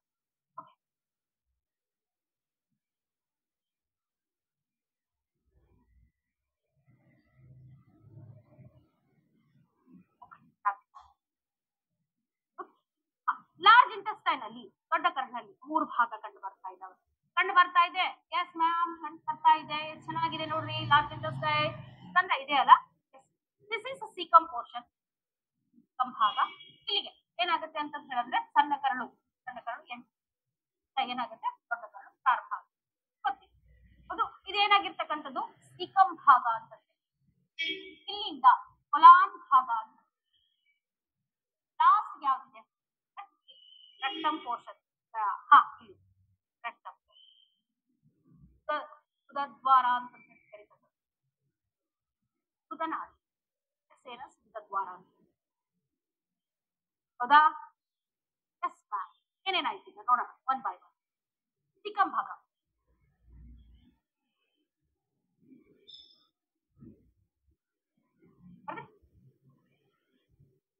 ಏನ್ ಮಾಡುತ್ತೆ? ವೆಸ್ಟಿಜಿಯಲ್ ಆರ್ಗನ್ ಅಂತ. ಸಮಥಿಂಗ್ ಇದು ನಮ್ಮ ದೇಹದಲ್ಲಿ ಇರ್ತಕ್ಕಂತಹ ಅನುಪಯುಕ್ತ ಬಾಳ ಇದಾವೆ. ಒಂದ್ ಹೇಳ್ತಾ ಇದ್ದೆ ನಾನು, ವಿಸ್ಡಮ್ ಟೀತ್ ಬಗ್ಗೆ ಹೇಳ್ತಾ ಇದ್ದೆ. ಬುದ್ಧಿಹಲ್ಲು ಸಹ ಏನಾಗಿರ್ತಕ್ಕಂಥದ್ದು ಅಂತಂದ್ರೆ ವೆಸ್ಟಿಜಿಯಲ್ ಆರ್ಗನಿಕ್. ಥರ್ಡ್ ಮೊಲಾರ್ ಅಂತ ಏನ್ ಕರಿತೀವಲ್ಲ, ಥರ್ಡ್ ಮೊಲಾರ್. ಹೌದು? ಈ ಸೀಕಮ್ ಭಾಗನು ಏನಾಗಿರ್ತಕ್ಕಂಥದ್ದು ಅಂತಂದ್ರೆ ಇದು ಅನುಪಯುಕ್ತ ಅಂಗ. Yes ma'am. ಬರೀ ಏನು ಅಂದ್ರೆ ಅಪೆಂಡಿಕ್ಸ್ ಅಂತ ತಿಳ್ಕೊಂಡಿದ್ರಲ್ಲ, ನಮ್ಮ ದೇಹದಲ್ಲಿ 5 ಬಾಡಿ ಮೇಲೆ ಸೇರಿಸಿದಾವಲ್ಲ ಅವು ಅದು ಕನ್ಸಿಡರ್ ಹೇಳು. ಒಂದು ನಮ್ ಸೀಕಮ್ ಅಂತ ಏನೋ ಕೆಲಸ ಇಲ್ಲ ಅಂದ್ರೆ ಏನು ಕೆಲಸ ಇಲ್ಲ. ಆದ್ರ ನಾವು ಯಾವಾಗ ಮಂಗ್ಯ ಇದ್ವಿ, ಮಂಗನಿಂದ ಮಾನವ ಮಂಗ್ಯ ಇದ್ವಿ. ನಾವು ಮಂಗ್ಯನಿಂದ ಏನು ಪರಿವರ್ತನೆ ಆಗ್ತಾ ಆಗ್ತಾ ಆಗ್ತಾ ಆಗ್ತಾ 5G ವರ್ಷನಿಗೆ ಬಂದ್ವಿ. ಈಗ ಬಹಳ ಸಫೋಸ್ಟಿಕೇಟೆಡ್ ಆಗ್ಯಾವಿ ನಾವು. ಹೌದಾ? 2 ಕೈಯ, 2 ಕಾಲ, 2 ಕಣ್ಣ, ಮೂಗ, ಕಿವಿ ಎಲ್ಲಾ ಕೊಟ್ಬಿಟ್ಟನ್ ದೇವ್ರು. Okay ma'am. ಹೌದು? ಸೊ ಮೊದ್ಲು ಹೆಂಗಿದ್ವಿ ಅಂತಂದ್ರೆ ಮಂಗ್ಯಾನ್ ಟೈಪ್ ಹೋಗ್ತಿದ್ವಾ? ಮಂಗ ಇದ್ದಾಗ ನಾವ್ ಏನ್ ಮಾಡ್ತಾ ಇದ್ವಿ ಅಂತಂದ್ರೆ ತಿಂತಾ ಇದ್ವಿ, ಗಿಡ ಗಂಟಿ ತಿಂತಾ ಇದ್ವಾ? ನೆನ್ಪಿದೀಯಾ? ಹೌದು. ಹೆರಿಡಿಟ್ರಿ ಅಂತಕ್ಕಂಥ ಪಾಠ ಏನಾದ್ರೂ ಓದಿದ್ರಾ? ಇಲ್ಲ. ಜೆನೆಟಿಕ್ಸ್ ಪಾಠ ಓದಿದ್ರಾ? ಡೇವಿಡ್ ಹೇಳೋಣ. ಸೊ ಅಲ್ಲಿ ಏನ್ ಮಾಡ್ತಾ ಇದ್ವಿ? ಗಿಡ ಗಂಟಿ ತಿನ್ಬೇಕು ಅಂತಂದ್ರೆ ಅಲ್ಲಿ ಗಿಡದಲ್ಲಿ ಯಾವ ಹೆಚ್ಚು ಭಾಗ ಇರ್ತಕ್ಕಂಥದ್ದು? ಗಿಡಗಂಟಿಯಲ್ಲಿ ಯಾವ್ದು ಹೆಚ್ಚಿರ್ತಕ್ಕಂಥದ್ದು? ಸೆಲ್ಯುಲೋಸ್ ಹೆಚ್ಚಿರ್ತಕ್ಕಂಥದ್ದು. ಈ ಸೆಲ್ಯುಲೋಸ್ ಏನ್ ಮಾಡ್ಲಿಕ್ಕೆ ಅಂತಂದ್ರೆ ಡೈಜೆಸ್ಟ್ ಮಾಡ್ಲಿಕ್ಕೆ ಯಾವ್ದು ಹೆಲ್ಪ್ ಮಾಡ್ತಾ ಇತ್ತು? ಸಿಕಮ್ ಹೆಲ್ಪ್ ಮಾಡ್ತಾ. ಸೆಲ್ಯುಲೋಸ್ ಅನ್ನ ಜೀರ್ಣ ಮಾಡ್ಲಿಕ್ಕೆ, ಸೆಲ್ಯುಲೋಸ್ ಏನ್ರಿ ಇದು? ಕಾರ್ಬೋಹೈಡ್ರೇಟ್ ಇದು. ಒಂದು ಕಾರ್ಬೋಹೈಡ್ರೇಟ್ ಭೂಮಿ ಮೇಲೆ ಅತಿ ಹೆಚ್ಚು ಪ್ರಮಾಣದಲ್ಲಿ ದೊರಕತಕ್ಕಂಥದ್ದು ಯಾವುದು? ಸೆಲ್ಯುಲೋಸ್. ಕಾರ್ಬೋಹೈಡ್ರೇಟ್ ಯಾವುದು? ಸೆಲ್ಯುಲೋಸ್. ಸೆಲ್ಯುಲೋಸ್ ಎಲ್ಲಿ ಸಿಕ್ ಬರ್ತದ? ಸಸ್ಯಗಳಲ್ಲಿ ಅತಿ ಹೆಚ್ಚು ಕಂಡು ಬರ್ತಕ್ಕಂಥದ್ದು ಸೆಲ್ಯುಲೋಸ್. ಹೌದಾ? ಏನಾಗುದಿಲ್ಲ ನಮ್ಮ ದೇಹದಲ್ಲಿ ಈಗ ಡೈಜೆಸ್ಟ್ ಆಗುದಿಲ್ಲ. ಇರಾಕ್ತೇವೇನ್ರಿ ಈಗ? ತಿಂತೀರಾ? ಗಿಡದ ಹೊರಭಾಗ ಹೋಗಿ ತಿನ್ ಬರ್ತೀರಾ? ತಿಂದು ನೋಡೋಣ, ಡೈಜೆಷನ್ ಆಗೋದಿಲ್ಲ. ಕೆಲವೊಂದಿಷ್ಟು ಒಂದ್ ತಿಂಗಳು ಕಪ್ಪಲು ಏನ್ ತಿಂತೀವಿ? ಗ್ರೀನ್ ಲೀಫಿ ವೆಜಿಟೇಬಲ್ಸ್ ಅಂತ ಹೇಳಿ ಮೆಂತ್ಯ ಸೊಪ್ಪಾಗಿ, ಸಬ್ಬಸ್ಗಿ ಸೊಪ್ಪಾಗಿರ್ಬೋದು, ಬೇರೆ ಬೇರೆ ಸೊಪ್ಪು, ಗಂಟು ಸೊಪ್ಪು, ಪಾಲಕ್ ಸೊಪ್ಪು, ಎಲ್ಲ ಸೊಪ್ಪರಲ್ಲಿ ಕೆಲವೊಂದಿಷ್ಟು ಇವು ಯಾಕೆ ಅಂತಂದ್ರೆ ಸೆಲ್ಯುಲೋಸ್ ಇರೋದು. ಸೊ ಇಲ್ಲಿನೂ ಸಹ ಏನಾಗಿದೆ ಅಂದ್ರೆ ನಾವು ಮಂಗ ಇದ್ದಾಗ ಸೆಲ್ಯುಲೋಸ್ ತಿಂತಾ ಇದ್ವಿ. ಸೆಲ್ಯುಲೋಸ್ ಜೀರ್ಣಕ್ಕೆ ಈ ಸಿಕಮ್ ಹೆಲ್ಪ್ ಮಾಡ್ತಿತ್ತು. ಈಗಿಲ್ಲ. ಈಗ ಏನಾಗಿದೆ ಅಂದ್ರೆ ಖಾಲಿ ಕುತ್ಕೊಂಡಿದೆ, ಖಾಲಿ ಪುಕ್ಕಟ. ಅದು ನೋ ವರ್ಕ್. ನೆಕ್ಸ್ಟ್ ಅದಾದ್ಮೇಲೆ ಮುಂದೆ ಬರ್ತಕ್ಕಂಥದ್ದು ಯಾವ್ದು ಅಂತಂದ್ರೆ ಕೊಲಾನ್ ಭಾಗ. ಕಾಣಿಸ್ತದೆ ಹೋಗ್ತಾ ಇದೆ ಕೊಲಾನ್. ನಮ್ಗೆ ಏನ್ ಮಾಡುತ್ತೆ ಇದು ಕೊಲಾನ್ ಭಾಗ? ಹೌದು. ಸೊ ಇಲ್ಲಿ ಏನಾಗ್ತಕ್ಕಂಥದ್ದು ಅಂತಂದ್ರೆ ವಾಟರ್ ಅಬ್ಸಾರ್ಪ್ಷನ್. ನಾ ತಿಂದ್ರಿ ಎಲ್ಲಾ ಹೇಳಿದ್ರಿ ಮ್ಯಾಮ್, ನೀರಿಂದ ಏನಾದ್ರು ಹೇಳಿದ್ರಾ? ಇಲ್ಲ, ನೀರಿ ಹೇಳ್ತಾ ಇಲ್ಲ. ವಾಟರ್ ಅಬ್ಸಾರ್ಪ್ಷನ್ ಇಲ್ಲ ಆಗ್ತದೆ. ನೀರಿನ ಹೀರುವಿಕೆ ದೊಡ್ಡ ಕರಳಲ್ಲಿ ಆಗುತ್ತೆ. ದೊಡ್ಡ ಕರಳಿಂದ ಯಾವ ಭಾಗದಲ್ಲಿ ಆಗ್ತಕ್ಕಂಥದ್ದು? ಕೊಲಾನ್ ಭಾಗದಲ್ಲಿ ಹೀರುವಿಕೆ. ವಾಟರ್ ಅಬ್ಸಾರ್ಪ್ಷನ್ ಅದರ ಜೊತೆಗೆ ಕೆಲವೊಂದಿಷ್ಟು ಅನ್ಡೈಜೆಸ್ಟೆಡ್ ಮಟೀರಿಯಲ್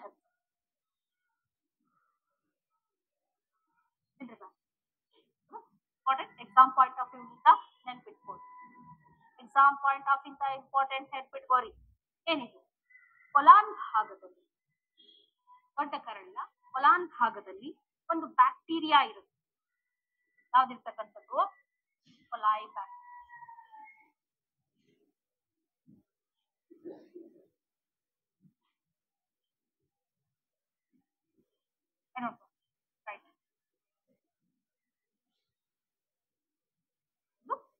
ಏನ್ ಮಾಡುತ್ತೆ ಇದು? ಕೊಲಾಯ್ ಬ್ಯಾಕ್ಟೀರಿಯಾ, ಸಿರಿಯಾ ಕೊಲಾಯ್ ಬ್ಯಾಕ್ಟೀರಿಯಾ ಅಂತ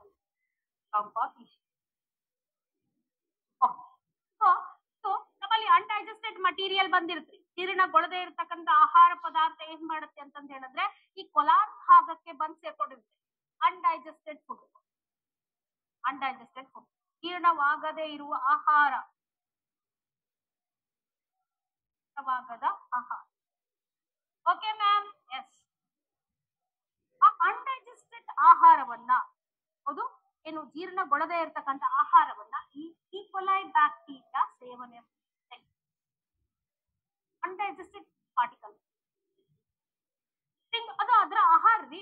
ಈ ಕೊಲಾಯ್ ಬ್ಯಾಕ್ಟೀರಿಯಾದ ಆಹಾರ ಇದು. ಯಾವುದು? ಜೀರ್ಣಗೊಳ್ಳದೆ ಇರತಕ್ಕಂತ ಆಹಾರ. ಇದ್ರದ್ದು ಏನಾಗಿರ್ತಕ್ಕಂಥದ್ದು? ಈ ಕೊಲಾಯ್ ಬ್ಯಾಕ್ಟೀರಿಯಾದ ಆಹಾರ ಇದು, ಅನ್ಡೈಜೆಸ್ಟೆಡ್ ಫುಡ್.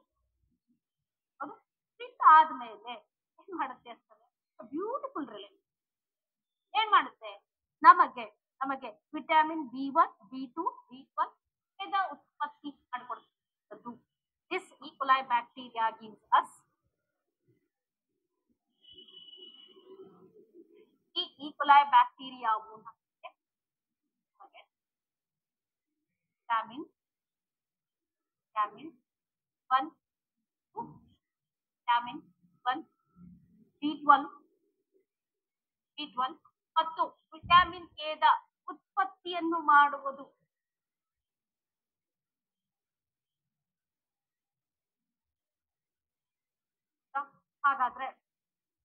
ಹಾಗಾದ್ರೆ ದೇಹದಲ್ಲಿ ಉತ್ಪತ್ತಿಯಾಗ್ತಕ್ಕಂತಹ ವಿಟಮಿನ್ಗಳು ಯಾವುವು? ದೇಹದಲ್ಲಿ ಉತ್ಪತ್ತಿ ಆಗ್ತಕ್ಕಂತಹ ವಿಟಮಿನ್ಗಳು ಯಾವುದು ಅಂತ ಕೇಳಿದ್ರೆ ಎಕ್ಸಾಮ್ ಅಲ್ಲಿ ಯಾವ್ದು ಹೇಳ್ತೀರಾ? B1 B2 B12 K ಎಲ್ಲಿ ಉತ್ಪತ್ತಿ ಆಗುತ್ತೆ? ದೊಡ್ಡ ಕರಳಿನಲ್ಲಿ ಉತ್ಪತ್ತಿ ಆಗ್ತಕ್ಕಂಥದ್ದು. ದೊಡ್ಡ ಕರಳಿನಲ್ಲಿ ಉತ್ಪತ್ತಿ ಆಗೋದಕ್ಕೆ ಯಾವುದು ಸಹಾಯ ಮಾಡ್ತಾ ಇದೆ? ಈ ಕೊಲಾಯ್ ಬ್ಯಾಕ್ಟೀರಿಯಾ ಸಹಾಯ ಮಾಡ್ತಾ ಇದೆ. ಕ್ವಶನ್ ಫಾರ್ಮ್ ಆಗ್ಬೋದು. ಕ್ವಶನ್ ಫಾರ್ಮ್ ಆಗ್ಬೋದು. ನಾವು ಒಂದು ಕ್ವಶನ್ ಬರೀ ಹೋಗ್ಬಾರ್ದು. ನಾವೊಂದು ನಾನು ಏನ್ ಹೇಳ್ತಾ ಇದ್ದೀನಿ 6 to 10th and 11th 7th ವರ್ಗು ನಾನು ಕಂಟೆಂಟ್ ಹೌದು. ಆಮೇಲೆ ಎಲ್ಲಿವರೆಗೂ ಹೋದ್ವಿ? 6ನೇ 11ನೇವರೆಗೂ ಏನು ನಿಮ್ಮ ಕಂಟೆಂಟ್ ಡೈಜೆಷನ್ ಅಂತ ಹೇಳಿ ಬರುತ್ತಲ್ಲ, ಜೀರ್ಣ ಅಂತ ಅದನ್ನೆಲ್ಲ ಒಂದ್ ಕಡೆ ಕನ್ಸೈಸ್ ಮಾಡಿ ಒಂದು ನೀಟ್ ನೋಟ್ಸ್ ಫಾರ್ಮೆಟ್ ಅನ್ನ ತಗೊಂಡ್ಬರುತ್ತೆ.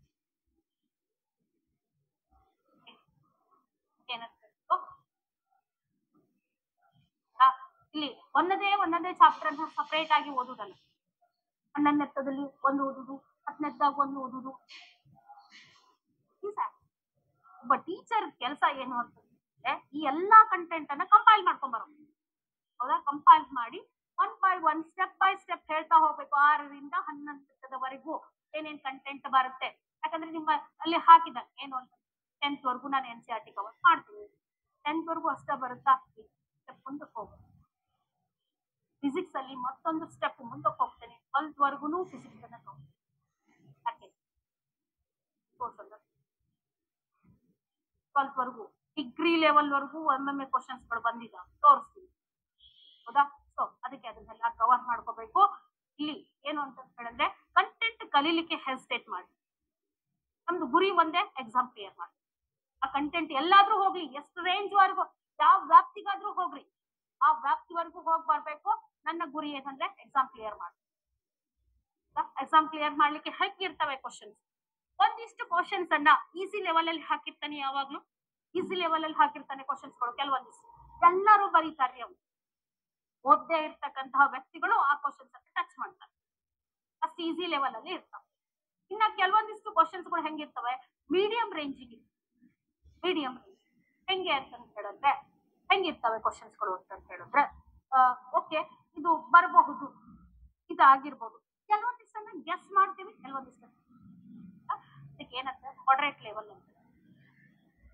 ಇನ್ನ ಕೆಲವೊಂದಿಷ್ಟು ಡಿಫಿಕಲ್ಟಿ ರೇಂಜ್ಗೆ ಅಂತ ಹಾಕಿರ್ತಾರೆ. ಅಲ್ಲಿಂದ ಶುರು ಆಗುತ್ತೆ ಆಕ್ಚುಯಲ್ ಯುದ್ಧ. ಕಾಂಪಿಟೇಟಿವ್ ಎಕ್ಸಾಮ್ ಅಲ್ಲಿ ಆಕ್ಚುಯಲ್ ಯುದ್ಧ ಶುರುವಾಗುವುದು ಡಿಫಿಕಲ್ಟಿ. ಈ ಈಸಿ ಲೆವೆಲ್ ಮಾಡರೇಟ್ ಲೆವೆಲ್ ಏನಿದೆಯಲ್ಲ ಎಲ್ಲರೂ ಟಚ್ ಮಾಡ್ಬಿಡ್ತಾರೆ. ನನ್ ಬುಕ್ನಾಗಿತ್ತು, ಆ ಬುಕ್ನಾಗ ಬಂದಿತ್ತು, ಅವ್ರು ಹೇಳ್ಕೊಟ್ಟಿದ್ರು, ಇವ್ರು ಹೇಳ್ಕೊಟ್ಟಿದ್ರು, ಎಲ್ಲರೂ ಟಚ್ ಮಾಡ್ತಾರ್ರಿ ಅಂತ. ಎಲ್ಲರೂ ಇರೋದು ಅಲ್ಲಿ ಸಕ್ಸಸ್ ಎಲ್ಲಿ ಸಿಗುತ್ತೆ? Difficult level questions more than difficult questions ಗಳು ಅಂತ ಹೇಳಿ ಬರ್ತವೆ. ಅದನ್ನ ಟಚ್ ಮಾಡಿದಾಗ ಸಕ್ಸಸ್. ಹೌದಾ?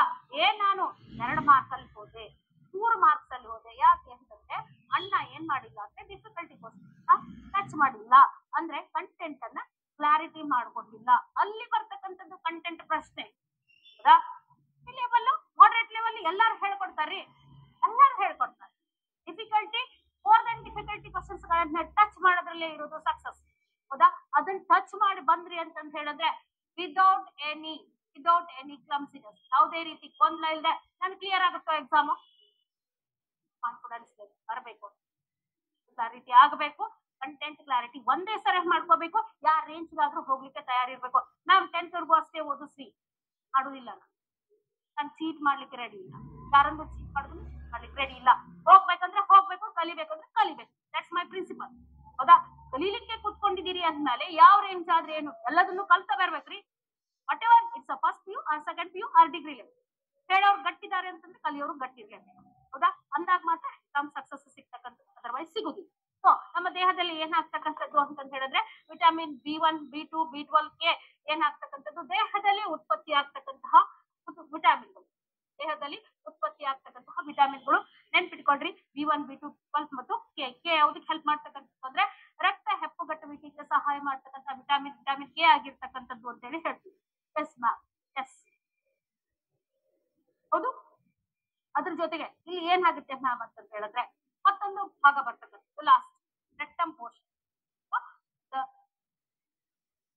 ಉದದ್ವಾರ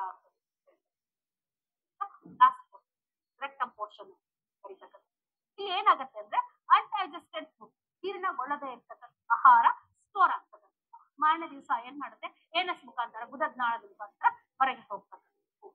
ಜೀರ್ಣವಾಗದ ಆಹಾರ ಸಂಗ್ರಹವಾಗುವುದು.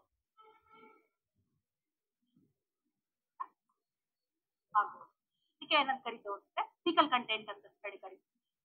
ಅನ್ಡೈಜೆಸ್ಟೆಡ್ ಪಾರ್ಟಿಕಲ್ಸ್ ಜೀರ್ಣವಾಗದ ಆಹಾರ ಮಾರನೇ ದಿವಸ ಬೆಳಗ್ಗೆ ಏನ್ ಆಗ್ತಕ್ಕಂಥದ್ದು ಅಂದ್ರೆ ಏನಸ್ ಮುಖಾಂತರ ಗುದದ್ವಾರದ ಗನಾಳ ಆಯ್ತಾ ಗುದದ್ವಾರ ಜೀರ್ಣವಾಗದ ಆಹಾರ ವಿಸರ್ಜನೆ ಮುಖಾಂತರ ಹೊರಹೋಗಿ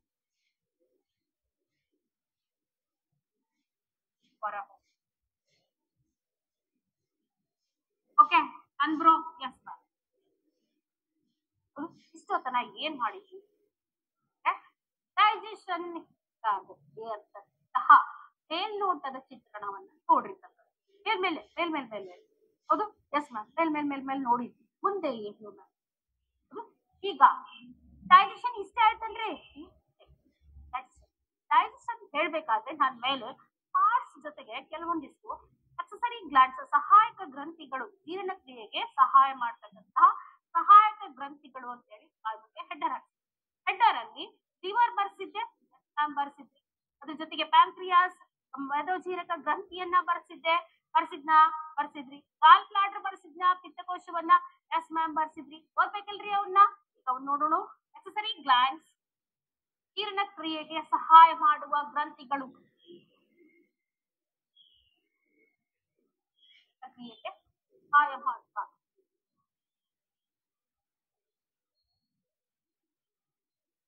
ಗ್ರಂಥಿಗಳು ಯಾವ್ಯಾವ್ದು ಜೀರ್ಣಕ್ರಿಯೆಗೆ ಸಹಾಯ ಮಾಡ್ತಕ್ಕಂಥ ಗ್ರಂಥಿಗಳು? ಫಸ್ಟ್ ಒನ್ ಈಸ್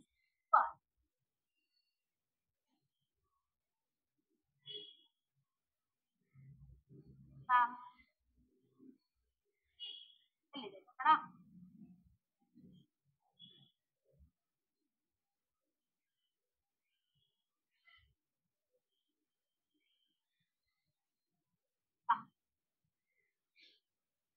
ಹೌದಾ ಮ್ಯಾಮ್? ಇದೇ ಕಲರ್ ಇದೆಯಾ? Chocolate brown colour. Chocolate brown colour. What is this, ma'am?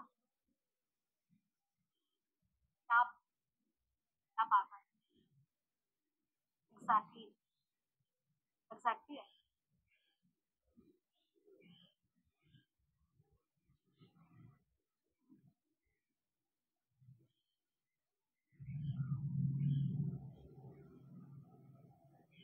ಕಾಣಿಸ್ತಾ ಇದೆಯಾ?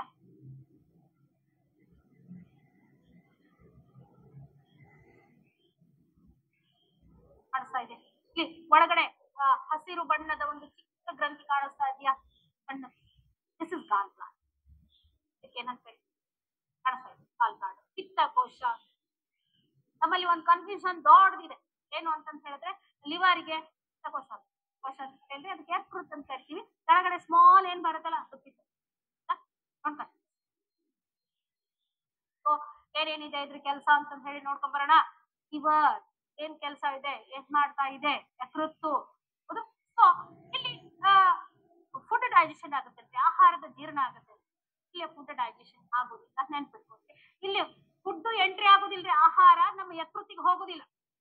ಸ್ಟಮಕ್ಕಿಂದ ಸೀದಾ, ಜಠರದಿಂದ ಸೀದಾ ಎಲ್ಲಿ ಬರುತ್ತೆ? ಸಣ್ಣ ಕರಳಿಂದ ದೊಡ್ಡ ಕರಿಗೆ. ಆಹಾರ ಅಲ್ಲಿ ಬರುದಿಲ್ಲ. ಹೌದು, ನೋ ಡೈಜೆಷನ್. ಫುಡ್ ಏನಾಗುದಿಲ್ಲ ಡೈಜೆಷನ್, ಜೀರ್ಣ ಆಗೋದಿಲ್ಲ. ಬಟ್ ಜೀರ್ಣಕ್ರಿಯೆ ಒಳಗೆ ಯಾಕೆ ಹೇಳಾಕತ್ತೀರಿ ಮ್ಯಾಮ್? ಇಲ್ಲೇ ಜೀರ್ಣಕ್ರಿಯೆಗೆ ಯಾಕೆ ಹೇಳಾಕತ್ತೀನಿ ಅಂದ್ರೆ ಜೀರ್ಣಕ್ರಿಯೆ ಆಗ್ಲಿಕ್ಕೆ ಸಹಾಯ ಮಾಡ್ತದೆ ಯಾವುದು? ಲಿವರ್. ಅದಕ್ಕೆ ಹೇಳಾಕತ್ತೀನಿ. It helps in digestion. No digestion but helps ಇನ್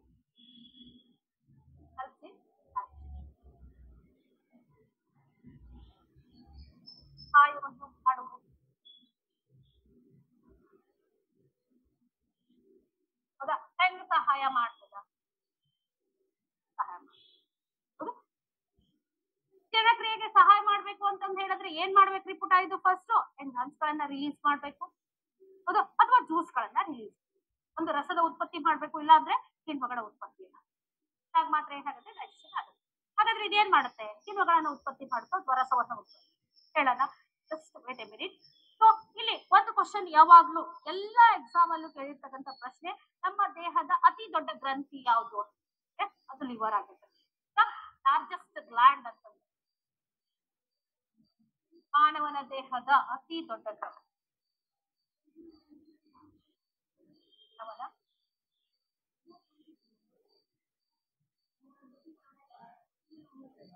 ದೊಡ್ಡ ಅಂಗ ಕೇಳಿಲ್ರಿ. ಕನ್ನಡ ಸ್ಟಿಂಗ್ ಅಬೌಟ್ ಆರ್ಗನ್. ಅಂಗ ಯಾವುದು ಅಂತ ಕೇಳಿಲ್ಲ, ಗ್ರಂಥಿ ಯಾವುದು ಅಂತ ಕೇಳಿ. ದೊಡ್ಡ ಅಂಗ ಅಂದ್ರೆ ಯಾವ್ದಂತ ಹೇಳ್ತೀರಾ? ಮಾನವನ ದೇಹದ ಅತಿ ದೊಡ್ಡ ಅಂಗ ಚರ್ಮ. ಬಾಹ್ಯ ಅಂಗ ಅಂದ್ರೆ ಯಾವ್ದಾಗುತ್ತೆ? ಚರ್ಮ ಆಗುತ್ತೆ. ಕೇಳಿ ಕೇಳಿ ಕೆಲವೊಮ್ಮೆ ಅತಿ ದೊಡ್ಡ ಅಂಗ ಯಾವುದು ಅಂತ ಹೇಳಿ ಕೇಳಿಬಿಟ್ಟಿರ್ತಾನೆ. ಏನು ಅದನ್ನೇ ಏನು ಟ್ವಿಸ್ಟ್ ಮಾಡ್ಕೊಡ್ತಾನೆ, ಲಾರ್ಜೆಸ್ಟ್ ಎಕ್ಸ್ಟರ್ನಲ್ ಆರ್ಗನ್ ಅಂತ ಕೇಳ್ತಾನೆ.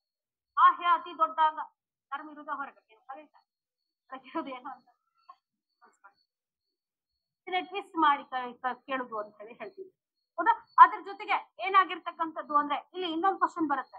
ಮಾನವನ ದೇಹದ ಆಂತರಿಕ ಅತಿ ದೊಡ್ಡ ಅಂಗ ಯಾವುದು ಅಂತಂದ್ರೆ ಆಂತರಿಕ ಒಳಗೈ ಹೊರಗತ್ತು. ಇವಾಗ ಕಾಣಿಸ್ಲಿಕ್ಕತ್ತದ ಎಲ್ಲರೂ ನೋಡಿ ಹುಡುಗರು ಕಾಣಿಸ್ಲಿಕ್ಕತ್ತದ. ಅದು ಲಾರ್ಜೆಸ್ಟ್ ಇಂಟರ್ನಲ್ ಆರ್ಗನ್.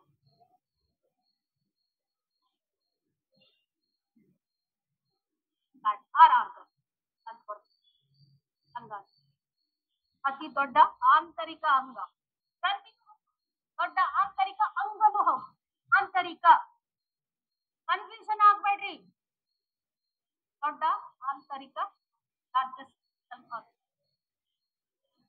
ಅದು ಅದ್ರ ಜೊತೆಗೆ ಇನ್ನೂ ಒಂದು ಪ್ರಶ್ನೆ ಎಲ್ಲ ಬಹಳ ಸರ ಕೇಳಿರ್ತಕ್ಕಂಥದ್ದು ಏನು ಅಂತ ಹೇಳಿದ್ರೆ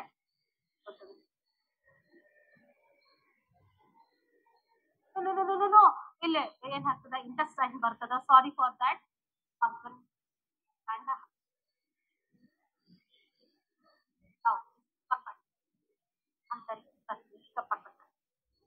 ಹಂಗ ಅಂತಂದ್ರೆ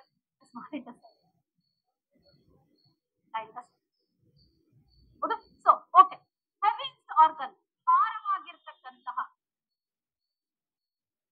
ಆರ್ಗನ್ ಯಾವುದು? ಭಾರವಾದ ಅಂಗ ಅದಾಗಿರ್ತಕ್ಕಂಥ ಅಗೇನ್ ಲಿವರ್ ಆಗಿರ್ತಕ್ಕಂಥದ್ದು. ಮಾನವನ ದೇಹದ ಅತ್ಯಂತ ಭಾರವಾಗಿರ್ತಕ್ಕಂತಹ ಅಂಗ ಯಾವುದು ಅಂತಂದ್ರೆ ಅದ್ರ ಜೊತೆಗೆ ಏನು ಅತಿ ಹೆಚ್ಚು ಪುನರುತ್ಪಾದನಾ ಸಾಮರ್ಥ್ಯವನ್ನ ಹೊಂದಿರತಕ್ಕಂತಹ ಅಂಗ ಯಾವುದು ಅಂತಂದ್ರೆ ಆಗಿರ್ತಕ್ಕಂಥದ್ದು. ಹೈಯೆಸ್ಟ್ ರೀಜನರೇಷನ್ ಪವರ್ ಏನ್ರಿ ಮ್ಯಾಮ್? ಹಂಗಂದ್ರೆ ಹೇಳ್ತೀನಿ, ಹೈಯೆಸ್ಟ್ ರೀಜನರೇಷನ್ ಪವರ್ ಅತಿ ಹೆಚ್ಚು ಪುನರುತ್ಪಾದನಾ ಸಾಮರ್ಥ್ಯ. ಪುನರುತ್ಪಾದನೆ ಅರ್ಥ ಆಗ್ಲಿಕ್ಕತ್ತದ? ಪುನರುತ್ಪಾದನೆ ಮರು ಹುಟ್ಟುವಿಕೆ ಅಂತ ಹೇಳಿ ಕರೀತೀವಿ. ಪುನಃ ಹುಟ್ಟುಕೊಂಡು ಹೋಗುದು. ಒಂದ್ ಸಾಯಿಸಿದ್ ಮತ್ ಹುಟ್ಟು, ಸಾಯಿಸಿದ್ ಮತ್ ಹುಟ್ಟು, ಸಾಯಿಸಿದ್ ಮತ್ ಪುನರ್ಜನ್ಮ ಆಗ್ಯದ ಒಂದು ಅಂತ ಹೇಳ್ತಾರೆ.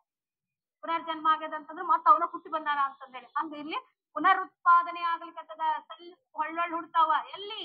ಹೌದು, ಎಲ್ಲಿ ಹೊಳ್ಳೊಳ್ಳು ಹುಡ್ತಾವ ಕೋಶಗಳು? ಯಕೃತ್ತಲ್ಲಿ.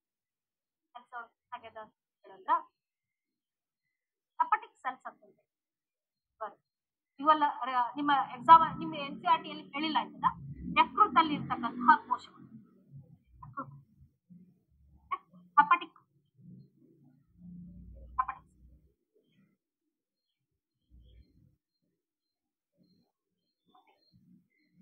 ಅದು ಆಗಿರ್ತಕ್ಕಂಥ ಎರಡು ಸೆಲ್ಸ್ ಇದಾವ ಪ್ರೊವೈಡ್ ಮಾಡುತ್ತೆ. ಅದು ಅದರಿಂದನೂ ಆಗಿದೆ, ನೋ ಡೌಟ್. ಒಂದೇ ಹೇಳ್ತೀನಿ, ಪುನರುತ್ಪಾದನಾ ಶಕ್ತಿ ಕೋಶದ ಬಗ್ಗೆ ಹೇಳ್ತೀನಿ. ಹೆಪಟಿಕ್ ಕೋಶ ಸರಿ ಬರಲಿ ಕೋಶ ಹೆಪಟಿಕ್. ಹೌದಾ? ಇದಕ್ಕೆ ಪುನರುತ್ಪಾದನಾ ಸಾಮರ್ಥ್ಯ ಹೆಚ್ಚದ. ಅರ್ಥ ಇಷ್ಟ. ಲಿವರ್ ಖರಾಬ್ ಆಗ್ಯದ. ಲಿವರ್ ಖರಾಬ್ ಆಗ್ಯದ ಅಂದ್ರೆ ಏನ್ರಿ ಮ್ಯಾಮ್? ಆಲ್ಕೋಹಾಲ್ ಕುಡ್ದು ಕುಡ್ದು ಕುಡ್ದು ಕುಡ್ದು ಏನಾಗಿರ್ತಕ್ಕಂಥದ್ದು ಕೆಟ್ಟ ಹೋಗ್ಯದ. ಅವಾಗ ಅನಿಲ ಸುಲಿ ಅನಿಲ ಬೆಳಗ್ಗೆ ಚಹಾ ಕುಡಿಯೋ ಬದ್ಲಿ ಆಲ್ಕೋಹಾಲ್ ಕುಡಿತೀವಿ. ಹೌದು, ಅವಾಗ ಏನಾಗ್ತದ 20-25 ವಯಸ್ಸೊಳಗೆ 25 ಏಜ್ ಒಳಗೆ ಲಿವರ್ ಖರಾಬ್ ಲಿವರ್ ಹೋಗ್ತದ ಅಂತಂದ್ ಹೇಳಿದ್ರೆ ಸಾಯುದಂತ ಹೇಳಿಗತ್ತಿಲ್ಲ. ಅದು ಫಂಕ್ಷನ್ಸ್ ಗಳನ್ನ ಕೆಲವೊಂದಿಷ್ಟು ಫಂಕ್ಷನ್ಸ್ ಗಳನ್ನ ಸ್ಟಾಪ್ ಮಾಡ್ಕೊಂಡು ಹೋಗ್ತದೆ. ಅದಕ್ಕೆ ಲಿವರ್ ತೊಂದ್ರೆ ಆಗ್ಯದ, ಲಿವರ್ ಖರಾಬ್ ಆಗ್ಯದ. 4 ದೆನ್ 500 ಫಂಕ್ಷನ್ಸ್ ಮಾಡ್ತಾರೆ, ಮೋರ್ ದೆನ್ 800 ಫಂಕ್ಷನ್ಸ್ ಅವ ಅಂತ ಹೇಳಿಗತ್ತೆ. ಹೌದು. ಸೊ ಅತಿ ಹೆಚ್ಚು ಕೆಲಸ ಮಾಡ್ತಕ್ಕಂತಹ ಅಂಗ ನಮ್ಮಲ್ಲಿ ಲಿವರ್ ರೀ. ಅತಿ ಹೆಚ್ಚು ಕಾರ್ಯ ಮಾಡ್ತಾರೆ ಲಿವರ್. ಯಾವತ್ತು ಹಾಳು ಮಾಡ್ಕೋಬಾರ್ದು. ಅವಾಗ ಆಲ್ಕೋಹಾಲ್ ಕುಡ್ದು ಏನ್ ಆಗ್ತದ ಅಂತ ಹೇಳಿದ್ರೆ ಲಿವರ್ ಕೆಟ್ಟ ಹೋಗ್ತದ. ನಿಮ್ ಮಧ್ಯೆ ನಿಮ್ಗೆ ಹೇಳುದಿಲ್ಲ ಕಾರ್ಯಕ್ರಮ. ಅವಾಗ ಏನ್ ಮಾಡ್ತದ, ಅದು ಸುನೀಲ್ ಇರ್ತಾನಲ್ಲ, ಇಬ್ರು ಹಾಸ್ಪಿಟ್ಲಿಗೆ ಹೋಗ್ತಾರೆ. ಡಾಕ್ಟರ್ ಏನ್ ಹೇಳ್ತಾರ, ಏನ್ ಮಾಡೋದು ಅಂತಂದ್ರೆ ಟ್ರಾನ್ಸ್ಪ್ಲಾಂಟೇಶನ್ ಮಾಡಿ, ಲಿವರ್ ಟ್ರಾನ್ಸ್ಪ್ಲಾಂಟೇಶನ್ ಅಂದ್ರೆ ಬದುಕು ಉಳಿತಾನ. ಟ್ರಾನ್ಸ್ಪ್ಲಾಂಟೇಶನ್ ಮಾಡುವಂದ್ರೆ ಲಿವರ್ ತೆಗೆದು ಅನಿಲ್ ಹಾಕುದಿಲ್ಲ. ಸುನೀಲ್ ಎಂದು ಲಿವರ್ ಏನಾಗಿರ್ತಕ್ಕಂಥ ಫುಡ್ ಕಂಡೀಷನ್ ಅಲ್ಲಿ ಹೆಪಟಿಕ್ ಕೋಶಗಳು ಅತ್ಯುನ್ನತ ಸ್ಥಿತಿ ಇರ್ತಕ್ಕಂಥ ಎಲ್ಲಾ ಕೆಲಸವನ್ನ ನಿಭಾಯಿಸ್ತಕ್ಕಂಥ ಸಾಮರ್ಥ್ಯ ಕೋಶಗಳು ಏನು ಸುನೀಲ್ನ ಎಕ್ಸ್ಪೋಸಲ್ಲಿ ಇದಾವೆ. ಹೌದಾ? ಅವನಲ್ಲಿ ಇರ್ತಕ್ಕಂತಹ 20 to 30%, ನಾಟ್ 80%, 20 ರಿಂದ 30% ಈ ಹೆಪಟಿಕ್ ಕೋಶಗಳನ್ನ ತೆಗೆದು ಇವನ್ ಹಾಕಿ ಅವನ ಲಿವರ್ ರೀಜನರೇಷನ್ ಪುನರುತ್ಪಾದನೆ ಅತಿ ಹೆಚ್ಚು ಪುನರುತ್ಪಾದನಾ ಸಾಮರ್ಥ್ಯ ಇರ್ತಕ್ಕಂಥ ಲಿವರಿಗೆ ಇರ್ತಕ್ಕಂಥದ್ದು. ಲಿವರ್ ಅಲ್ಲಿ ಯಾವ ಕೋಶಗಳಿಗೆ ಇರ್ತಕ್ಕಂಥದ್ದು? ಹೆಪಟಿಕ್ ಕೋಶಗಳಿಗೆ. ಅರ್ಥ ಆಯ್ತು? ಹಂಗರಿ ಮ್ಯಾಮ್, ನಮ್ ಬ್ರೈನ್ಯಾಗ್ರಿ ನ್ಯೂರಾನ್ಸ್ ಗಳು ಇರ್ತಾವ್ರಿ. ಹೌದು, ನರಕೋಶ ವ್ಯವಸ್ಥೆ ಇದು ನಮ್ದು ಬ್ರೈನ್ ಏನಿರ್ತಾವ ನ್ಯೂರಾನ್ಸ್ ಗಳು ಇರ್ತಾವ. ನ್ಯೂರಾನ್ಸ್ ಗಳಿಗೆ ಏನಾಗಿರ್ತಕ್ಕಂಥದ್ದು ಅತಿ ಕಡಿಮೆ ಪುನರುತ್ಪಾದನಾ ಸಾಮರ್ಥ್ಯ ಇದೆ. ಒಂದ್ ಸಲ ಏನಾಯ್ತು ಅಂತ ಹೇಳಿದ್ರೆ ಹೌದು, ಯಾವತ್ತೂ ನೆನಪು ಬರುವುದಿಲ್ಲ, ಯಾವತ್ತೂ ನೆನ್ಪಿಟ್ಕೊಳಿಕ್ ಆಗುದಿಲ್ಲ, ಯಾರು ಆಗುದಿಲ್ಲ. ಕೋಮಾಕ್ ಹೋದ್ರೆ ನೋಡ್ರಿ, ಕೋಮಾದಾಗ ಬಹಳಷ್ಟು ವರ್ಷ ಇರ್ತಾರ. ಕೋಮಾಕ್ ಹೋದವ್ರು ಇವತ್ತು ಕೋಮಾಕ್ ಹೋಗ್ಯಾರ ಅಂತ ಮಾಡಿ ಎದ್ ಕುಂದಿರ್ತಾರ. ನಾ ಎದ್ದೆ. ಅದು ರೇರ್ ಕಾಂಬಿನೇಷನ್ ರೀ. ಯಾರೋ ಎಲ್ಲೋ ಒಂದ್ ವರ್ಷ 6 ತಿಂಗಳು ಗಾಡ್ ಗ್ರೇಸ್ ಅಂತ ಹೇಳಿ ಕರಿತೀವಿ. ಇಲ್ಲ ಅಂತಂದ್ರೆ 10 ವರ್ಷ 15 ವರ್ಷ ಇಲ್ಲಂದ್ರೆ ಅಲ್ಲೇ ಡೆತ್ ಆಗೋ ಚಾನ್ಸಸ್ ಮಾಡಿ ಕೋಮಾಕ್ ಹೋದ್ರು. ಇದು ಬರುದಿಲ್ಲ. ಯಾಕ? ನಮ್ಮ ನ್ಯೂರಾನ್ಸ್ ಗಳಿಗೆ ಪುನರುತ್ಪಾದನಾ ಸಾಮರ್ಥ್ಯ ಇಲ್ಲ. ಹಂಗೇನ್ರ ಇತ್ತು ಅಂತಂದ್ರೆ ನಮ್ಮ ಹುಡುಗರು ಏನ್ ಮಾಡ್ತಿದ್ವು ಅಂದ್ರೆ, ಯಾರ್ ತಲೆ ಶಾಣೆ ಅದ ಅದ್ರಾಗಿಂದ ತಕೊಂಬಂದ್ ತಾವು ಹಾಕೋತಿದ್ವು. ನಾವು ಶಾಣೆ ಆಗ್ಬಿಡಂತಂದೆ. ಲಿವರ್ ಸೆಲ್ಸ್ ಟ್ರಾನ್ಸ್ಪ್ಲಾಂಟ್ ಮಾಡ್ದಂಗ ನ್ಯೂರಾನ್ ಸೆಲ್ಸ್ ಟ್ರಾನ್ಸ್ಪ್ಲಾಂಟ್. ಹೌದು ಹೌದು, ಅತ್ಯಂತ ಕಡಿಮೆ ಪುನರುತ್ಪಾದನಾ ಶಕ್ತಿ ಇರೋದು ಅದಕ್ಕೆ ನ್ಯೂರಾನ್ಸ್ ಗಳಲ್ಲಿ. ಅಂತ ನಿಮ್ಗೆ ಎಕ್ಸಾಂಪಲ್ ISCL ಅದ ಅಂತ ಹೇಳಿ ಕೇಳ. ಅತಿ ಹೆಚ್ಚು ಲಿವರ್ ಗಳಿಗೆ ಇರ್ತಕ್ಕಂಥದ್ದು ಅತಿ ಹೆಚ್ಚು ಉತ್ಪಾದನಾ ಸಾಮರ್ಥ್ಯ. Okay ma'am. ಇದು ಏನಾಗಿರ್ತಕ್ಕಂಥದ್ದು ಅಂತಂತ ಹೇಳಿದ್ರೆ ಅತ್ಯಂತ ಪುವರ್ ಆರ್ಗನ್ ಅಂತ ಹೇಳಿದ್ದಾರೆ. ಬಡವ ಅಂಗ ಏನ್ರಿ ಮೇಡಮ್? ಬಡವ ಅಂಗ ಅಂತ ಬಡವರ ಅಂಗ ಅವರ ಏನ್? ಈಗ ಕೆಲವೊಬ್ರಿಗೆ ನೋಡಿ, ಸ್ಪೆಷಲಿ ಲೇಡೀಸ್, ಸಣ್ಣದು ಏನಪ್ಪ ಏನಾದ್ರು ಟ್ಯಾಬ್ಲೆಟ್, ತಲೆ ನೋವು ಬಂತು ಟ್ಯಾಬ್ಲೆಟ್, ಮೈಕೈ ನೋವು ಬಂತು ಟ್ಯಾಬ್ಲೆಟ್, ಅಬ್ಡಮಿನ್ ಪೇನ್, ಹೊಟ್ಟಿ ನೋವು ಬರ್ಲಿಕ್ಕೆ ಟ್ಯಾಬ್ಲೆಟ್, ಮತ್ತೊಂದು ಏನ್ರಾತು ಸುಸ್ತಾತು. ಹೌದು, ಟ್ಯಾಬ್ಲೆಟ್ ಹೆಂಗ್ ತಗೋತಾರ? ಚಾಕ್ಲೇಟ್ ತಿಂದಂಗ್ ತಿಂತೆ. ಹೌದು, ಇಲ್ಲೇ ನಮ್ ಲಿವರ್ ಏನ್ ಮಾಡ್ತಿರ್ತದ?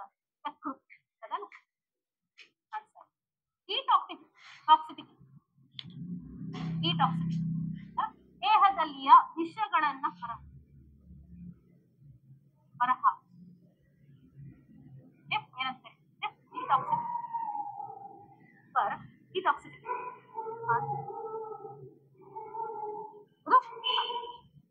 ಈ ಡಿಟಾಕ್ಸಿಫಿಕೇಶನ್ ಮಾಡ್ತಕ್ಕಂತಹ ಲಿವರ್ ಏನ್ ಮಾಡ್ತದ ಅಂತ ಹೇಳಿದ್ರ, ಅತಿ ಹೆಚ್ಚು ಡ್ರಗ್ಸ್ ಡ್ರಗ್ಸ್ ಅಂತಂದ್ರೆ ಆ ಡ್ರಗ್ ಬಗ್ಗೆನೂ ಹೇಳ್ತಾ ಇದ್ದೀವಿ ನಾವು.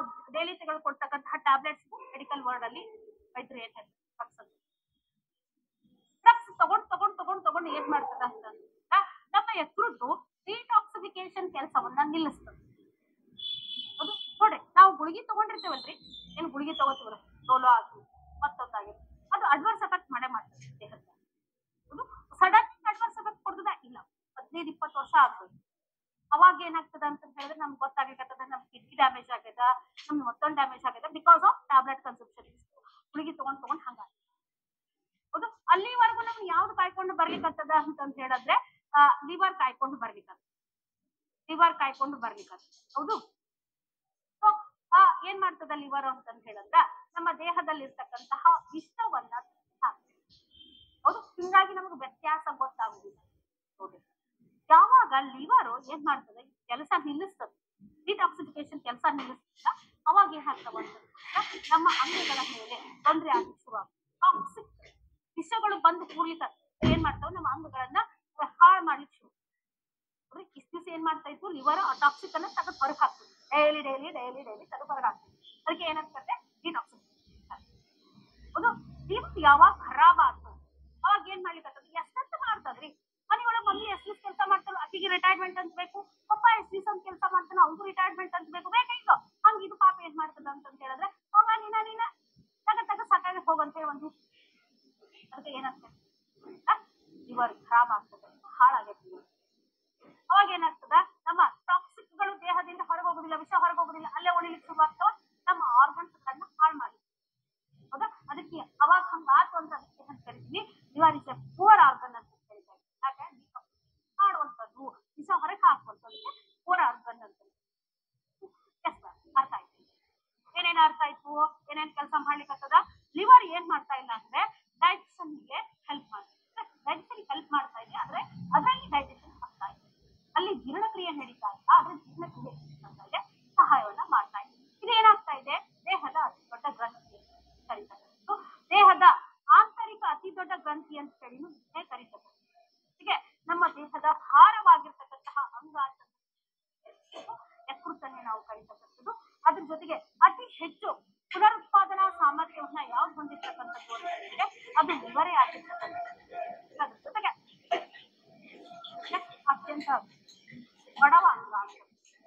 ಯಾಕೆ ಬಡವ ಅಂತ ಅದು ವಿಷ ಪದಾರ್ಥಗಳನ್ನು ಹೊರಗೆ ಹಾಕಲು ಅಸಾಮರ್ಥ್ಯವಾಗಿರ್ತಕ್ಕಂತಹ ಪರಿಸ್ಥಿತಿಯಲ್ಲಿ ಅಂದ್ರೆ ಬಡವ ಅಂಗ ಅಂತ ಕರೀತಾರೆ.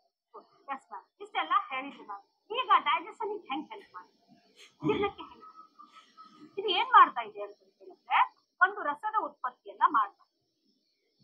ಲಿವರ್ ಏನ್ ಮಾಡ್ತಾ ಇದೆ, ಒಂದು ಜ್ಯೂಸ್ ಸಿಕ್ರೇಷನ್. ಯಾವ್ದದು ಜ್ಯೂಸ್, ಬೈಲ್ ಜ್ಯೂಸ್. ಬೈಲ್ ಯಾವ ರಸದ ಉತ್ಪತ್ತಿ ಆಗ್ತಾ ಇದೆ ನಮ್ಮ ಯಕೃತ್ತಲ್ಲಿ ಅಂತಂತ ಹೇಳಿದ್ರೆ ಬೈಲ್ ರಸದ ಉತ್ಪತ್ತಿ ಆಗ್ತಾ ಇದೆ. ಇವರಲ್ಲಿ ಯಾವ ರಸದ ಉತ್ಪತ್ತಿ ಆಗ್ತಾ ಇದೆ, ಬೈಲ್ ರಸ, ಪಿತ್ತ ರಸ ಅಂತ ಕರೀತಾರೆ.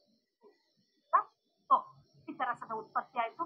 ಎಸ್ ಮ್ಯಾಮ್, ಬೈಲ್ ರಸ ಏನಂತ ನಾವು ಕನ್ನಡದಲ್ಲಿ ರಸ.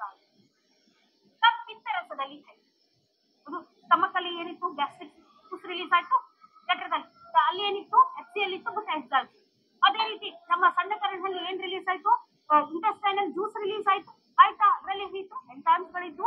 ಹೌದು, ಅದೇನ್ ಮಾಡ್ತು, ಕಂಪ್ಲೀಟ್ ಡೈಜೆಷನ್ ಹೆಲ್ಪ್ ಮಾಡುತ್ತೆ ಅಂತ ಹೇಳಿದ್ರೆ ಹೇಳಿದ್ನಾ. ಅದೇ ರೀತಿಯಾಗಿ ಇಲ್ಲಿ ಏನಾಗ್ತಾ ಇದೆ, ಲಿವರ್ ಅಲ್ಲಿ ಒಂದು ಜ್ಯೂಸ್ ರಿಲೀಸ್ ಆಗ್ತಾ ಇದೆ, ಒಂದು ರಸದ ಉತ್ಪತ್ತಿ ಆಗ್ತಾ ಇದೆ. ಅದು ಏನಂತ ಕರಿತೀವಿ ಅಂತ ಹೇಳಿದ್ರೆ ಬೈಲ್ ಜ್ಯೂಸ್ ಅಂತ ಕರೀತಕ್ಕಂಥದ್ದು. ಬೈಲ್ ಜ್ಯೂಸ್ ಎದರಿಂದ ಆಗಿದೆ, ಇದರಲ್ಲಿ ಎಂಜೈಮ್ಸ್ ಗಳು ಇದಾವ ದಟ್ಸ್ ಇಂಪಾರ್ಟೆಂಟ್ ಫಾರ್ ಎಕ್ಸಾಮ್.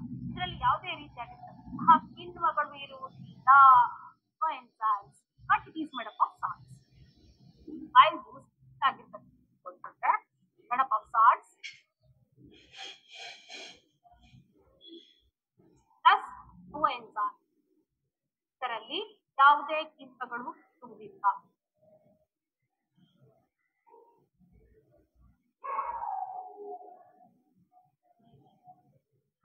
ಆದರೆ ಇದು ಲವಣಗಳಿಂದ ನಿರ್ಮಿತವಾಗಿದೆ.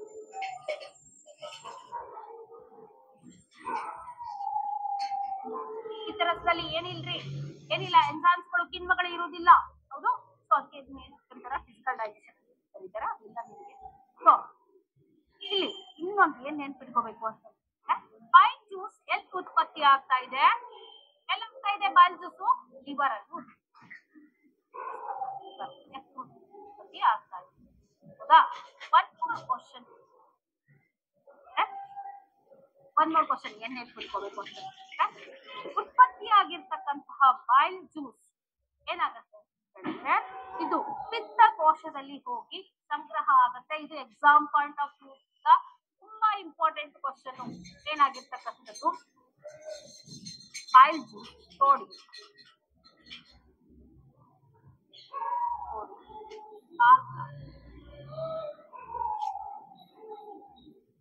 ಬೈಲ್ ರಸ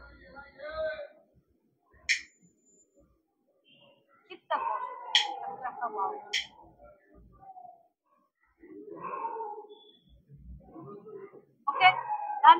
Yes.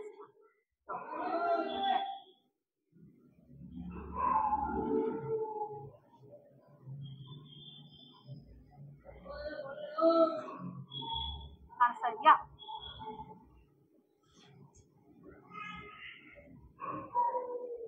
ಲಿವರ್ ಅಲ್ಲಿ ಏನಾಗ್ತಾ ಇದೆ ಇಲ್ಲಿ ಬಾಯಿಲ್ ಜ್ಯೂಸ್ ಪ್ರೊಡಕ್ಷನ್ ಆಗಿರ್ತಕ್ಕಂಥ ಏನಾಗುತ್ತೆ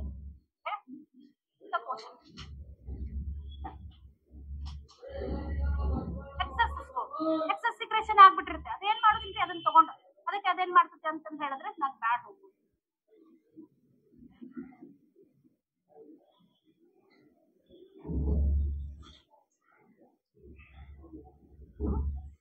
ಈ ತರ ಬಾಯಿಲ್ ಜ್ಯೂಸ್ ಎಲ್ ಸಿಕ್ರೇಷನ್ ಆಯ್ತು ಅಂತ ಆದ್ರೆ ಇದು ಸ್ಟೋರ್ ಆಗ್ತಕ್ಕಂಥದ್ದು ನಾಳ ಕಾಣಿಸ್ತಾ ಇದೆಯಾ? ನಾಳದ ಮುಖಾಂತರ ಪಿತ್ತಕೋಶದಲ್ಲಿ ಆಲ್ ಬ್ಲಾಡರ್ ಅಲ್ಲಿ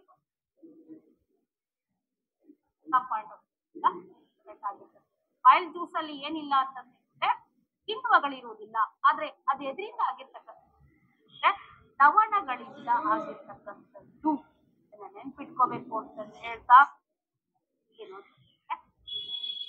ಮತ್ತೆ ಈ ಒಂದು ಯಕೃತನ್ನ ಕಂಟಿನ್ಯೂ ಮಾಡೋಣ ಅಂತ ಹೇಳ್ತಾ ನಾನು ಹೇಳ್ತಾ ಇಲ್ಲ ಅಂತಂದ್ರೆ ಡೈಜೆಷನ್ ಪ್ರೊಸೆಸ್ ಅನ್ನ ಹೇಳ್ತಾ ಇಲ್ಲ, ಡೈಜೆಷನ್ ಪ್ರೊಸೆಸ್ ಅನ್ನ ಹೇಳ್ಬೇಕು ನಾನು ಯಾವ್ದು ಆಗ್ತಾ ಇದೆ ಅಂತ ನೆಕ್ಸ್ಟ್ ಕ್ಲಾಸ್ ಅಲ್ಲಿ. Thank you.